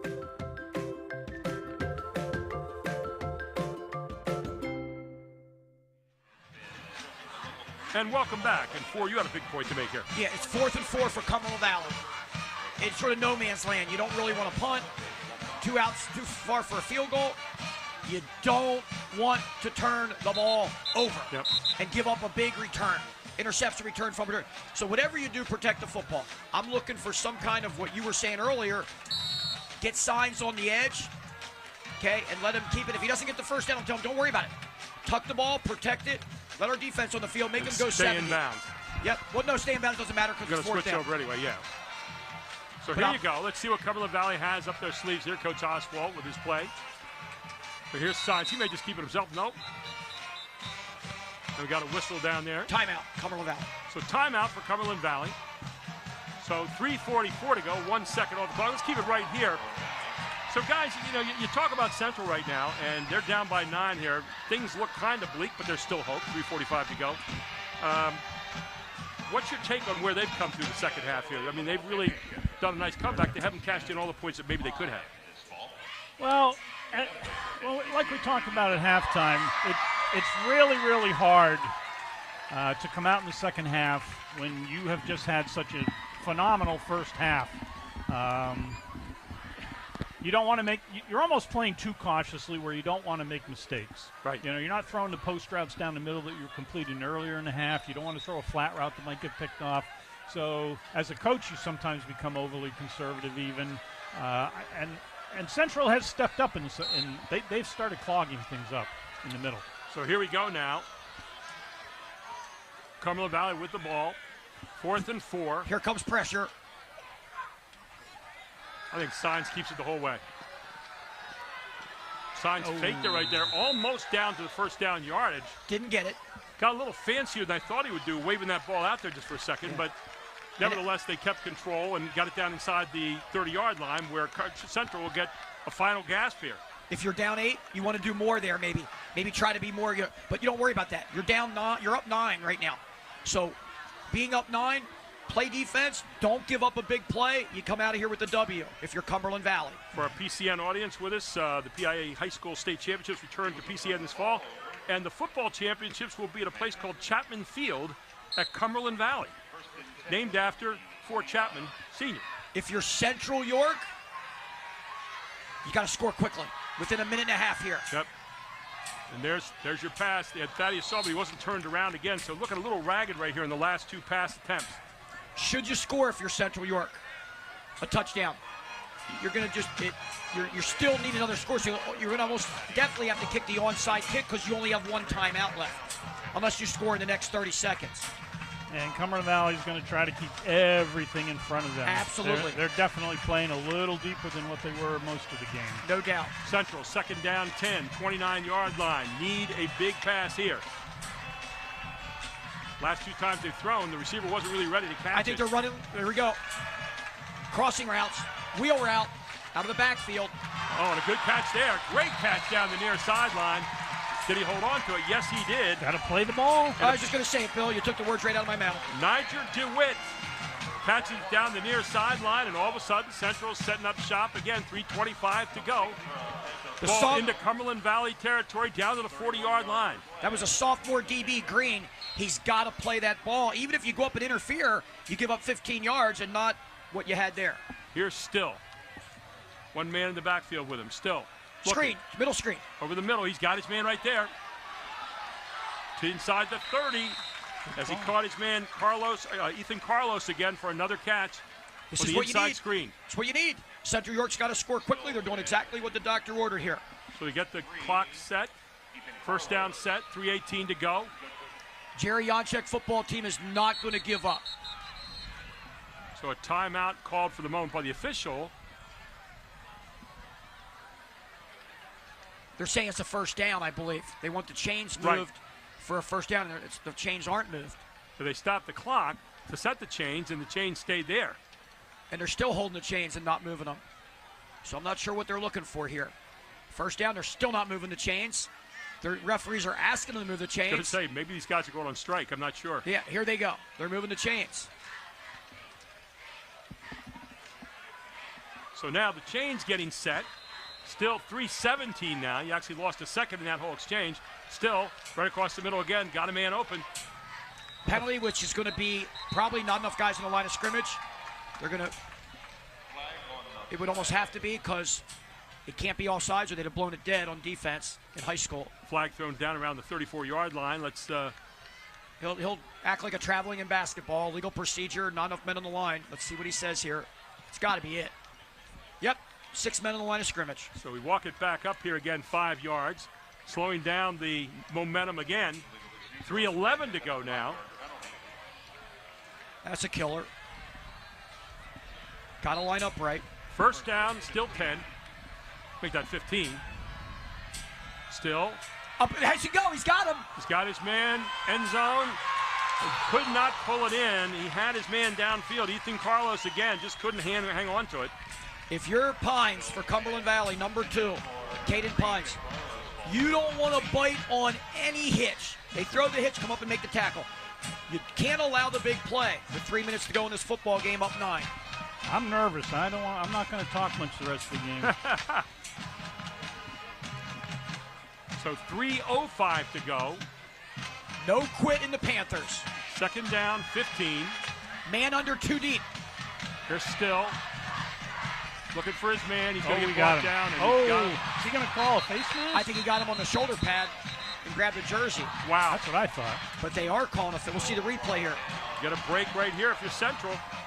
I don't think it was a face mask. They're talking about it. Was it a hold? Let's see. No, they're calling face mask, but I don't think it was. Mask, yeah. They have to be calling the face mask. Let's see the replay here. That's got to be a 15-yard variety. Yep, personal foul. And that's going to be a 15-yard play for Central. Here it is, Gary. Here it is. Nope, the jersey. Yep, we were right. All the way up here. The jersey. My goodness. Wow. So he got the jersey. Oh, they called it off. Looks like they called it, waved the flag off, and said he did get the jersey. Screen. There it is. Central's got it. Got his man trying to get down to the 20. His knee goes down right around the 22. Nice job by Thaddeus Shaw there. Man, is he a big target. So it's now going to be 4th down and 2, I believe. No, third and 2. The 3rd and 2. 3rd and 2, down to the 22-yard line. And there's your run. Going to get in the end zone. Touchdown! And finally, Mr. Goff finds an open space and runs it in for the touchdown. So now you definitely want to go for 1 because you're down 3. You want to get it so a field goal can win the game. 2 points doesn't help you. Nope. And if you just go to kick this ball and you cut it to 2. And that's what they're going to do. Wow. So here's Parker. Big field goal effort, not now just for the tie eventually, but potentially for the win eventually. Yes. Great job, Central York. Man, if they fought back here in the second half, they have shown who they are. And it is good as it gets on through, and we have 35-33, still 2:26 to go, and we'll keep it right here. Okay, let's go over this, Bill.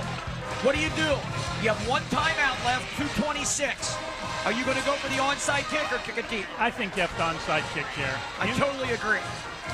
You're only going to get the ball back with seconds remaining, under a minute. Yeah, onside kick. How about Still's job in the second half? 18 for 27, 4 touchdowns, 3 interceptions, and 196 yards. So he's had a heck of a game here so far. Yes, he has. Sure has. Credit to Central York whole football program from Coach Jonchek all the way down. No quitting this team. They made this a football game when it looked like it was over. Cumberland Valley, 1 first down will ice this football game. End of the half, it was 35-14. Cumberland Valley led it. It looked like the train was leaving town. And Central said, not so fast. But guess what? It's Cumberland Valley. Before they worry about getting the first down, they have to get this onside kick because that's exactly what Central's going to do. Yep. Let's see how they line it up here.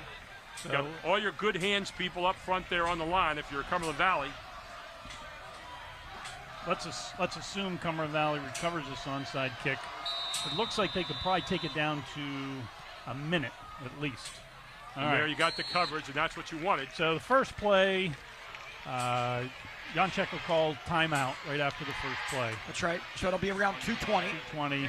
And then after that, they're going to run the ball twice. 140, about 5 seconds on the run. It'll be down to 55 when you have to snap the last play. Yep. There it is. Good call. So they're going to get a chance. Yes, they will. And a field goal beats Cumberland Valley. So if Cumberland's got to be a little bit, not overly aggressive, but you're thinking you got to get a first down here. Oh, yeah, and if you're Cumberland Valley, hang on to the football right now. No doubt. Ball at the 44-yard line. That's somewhat inconsequential at this point. There's an inside handoff. How about that? A little sweep. That's what I would hope they would do there. They're jamming the middle so badly. J.D. Hunter with one of his few carries tonight, but a big carry here. He gets nice yardage. He planted that right foot when there was nothing there. It looked like the old school, a little bit wider, but the old school buck sweep where you plant the foot and get up in there behind the guards. 2nd down and 4, and no one in a hurry right here. Ticks down under 2 minutes now. I'm surprised he didn't call timeout there. It doesn't really matter. You can get it in the next one. Either one, it's irrelevant. But after this running play, I'm sure he will, or wait for third. But I agree, Bill. One of these first 2 downs or 3 downs, you got to do it. They're running the big man. And if you get the first down, the game's all but over if you can hold on the football. Do not snap it until you're down to 1 second. They snap. Yep, that's what they're doing. They snapped it with 4. Ball game, fall down. If you're 42, just fall down.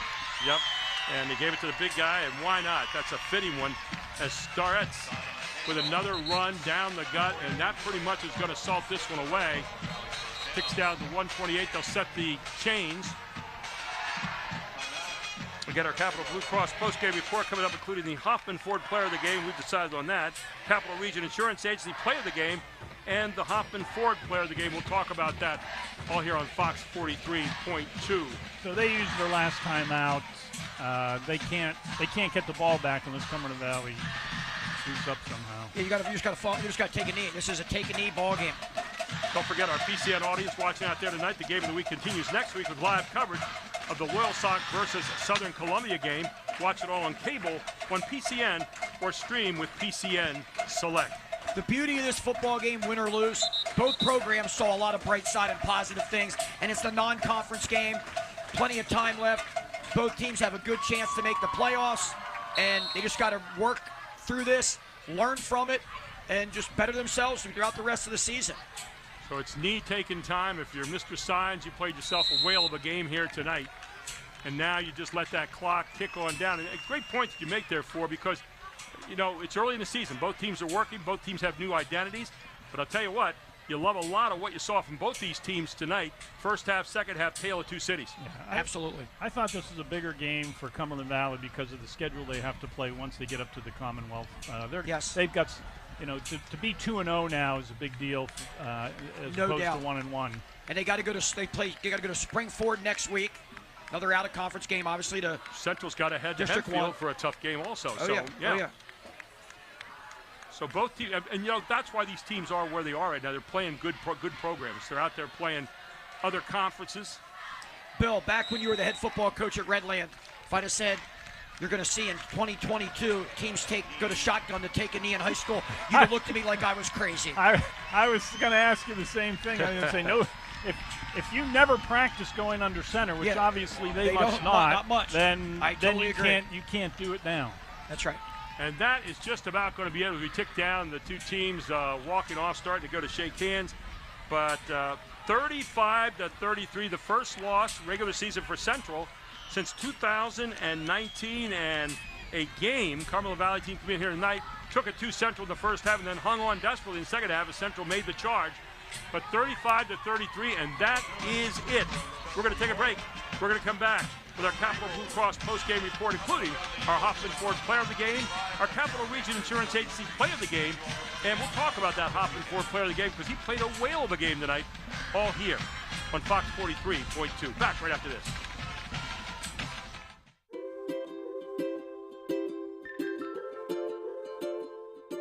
All across Pennsylvania, families are living their lives in their own homes. Not long ago, none of these families believed it possible. And then they discovered there was someone who could help. What was once only a dream is now a reality. Welcome home.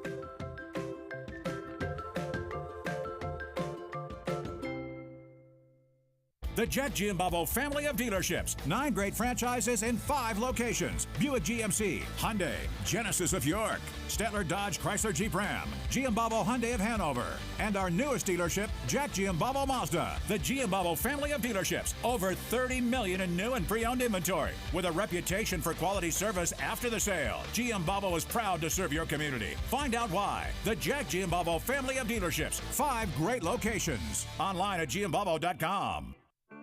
At Capital Blue Cross, there are more yeses and fewer nos. Protecting your health and making it easier so you can spend time on what makes you smile. Helping our communities, your families, your businesses, big and small. We have you covered, going the extra mile. It's what we do. Capital Blue Cross, going the extra mile for you.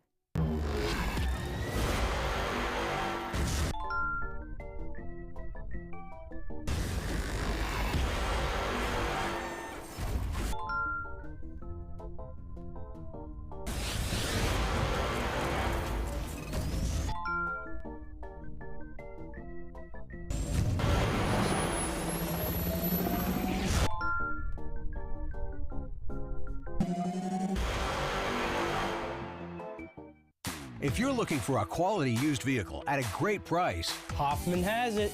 Hoffman Ford has the best pre-owned inventory, not to mention the best hometown buying experience in all of Harrisburg.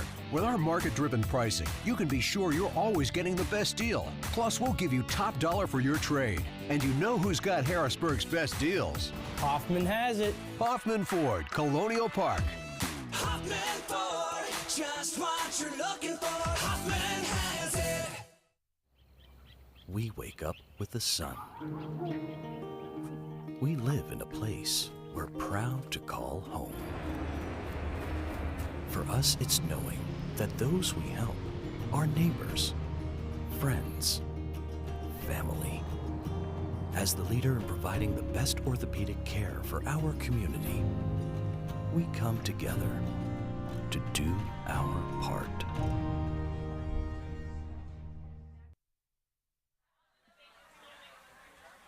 And welcome back to Central Panthers Stadium. 35-33 tonight. It was all Central Dauphin. That was last week. Cumberland Valley here in the first half, 35-14. But then it was Central that turned it around in the second half, showed you why they've won so many games over the years, why they were in a state championship game a couple years ago, and why this team has a lot yet to prove before the season's over. Pull it back to 35-33. But Cumberland Valley with a big win here tonight in Central's home lair. Welcome back to our post-game report here, brought to you by Capital Blue Cross. I'm Gary Sutton, Bill Chase, also Fort Chapman with you here. And guys, this game was just really a tale of two cities, but both teams doing what they had to do. Central coming up a little bit short here. Bill? This has developed into a nice rivalry. I'm not sure how many years they've played in a row, 8, 10 maybe. I know it goes back to at least Tim Rimfel. And I hope they continue to play. I give both teams credit for taking on tough teams early in the season. And as you break this down, simplistically, both teams scored 5 touchdowns. Yeah. It came down to the conversions. Central York went for 2 the first time they scored. They made it last week the first time they scored. They didn't this week. Put them behind, but then they made some 2-pointers. They went back to the extra point, got one blocked. Forced to go for 2. That's what it boiled down to. And don't forget the kickoff return at the end of the first half. Huge. Absolutely huge. It set up a touchdown that no one really saw coming at that particular point. Let's take a look at our Capital Region Insurance Agency play of the game here tonight. And this was one that kept the momentum going for Central in the second half. You'll take a look at Nasir Still, who had himself a whale of a second half of this game. And finding Mr. Goff, Jules Goff, downfield. Huge play here as it kept things going for the Panthers as they were working uphill the whole second half. And here you see another angle of it.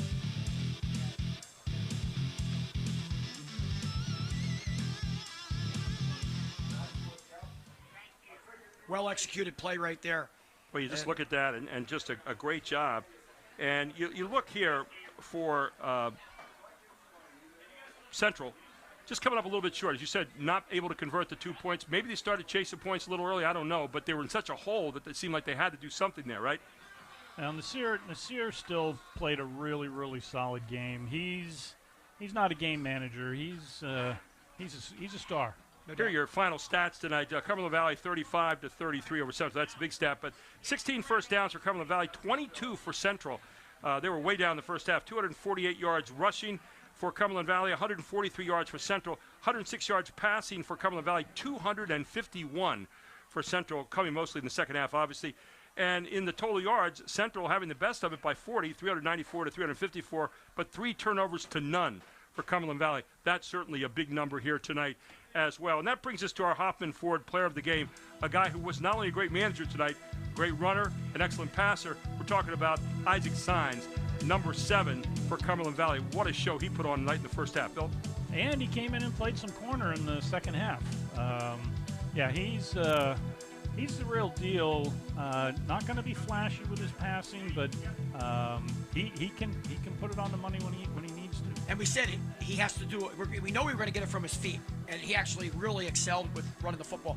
But we said we got to have balance before the game with him, and I think he did throw the ball. Yes. You know, you said he's not super accurate, but he sure was accurate enough. And he threw it on a line a couple times. It really surprised me. I thought he threw it very, very well when he had to. And he's a tough football player. So our Hoffman Ford player of the game, Isaac Sines, and what a great job he did here tonight along with the rest of the Cumberland Valley team. Well, our next broadcast is September 9th. Next Friday night, we head to Hershey Stadium where Elizabethtown plays Lower Dauphin. We're looking forward to that one. You can go to our website at www.hsslivetv.com for our full game schedule for the 2022 High School Sports Live broadcast schedule. I'd like to thank Chad Edwards and the whole Invicta crew here tonight. Fox 43 Sports, and particularly Todd Sadowski, Travis Sparks, our stat guy, and, of course, Bill Chase, Ford Chapman, 2 of the best color guys you'll find in the business here and when it comes to analyzing the game. And thank you for watching this week's High School Sports Live broadcast, and especially to our audience of PCN around the state of Pennsylvania. I'm Gary Sutton. Again, our final score, Cumberland Valley 35, Central 33. Have a great evening, everyone.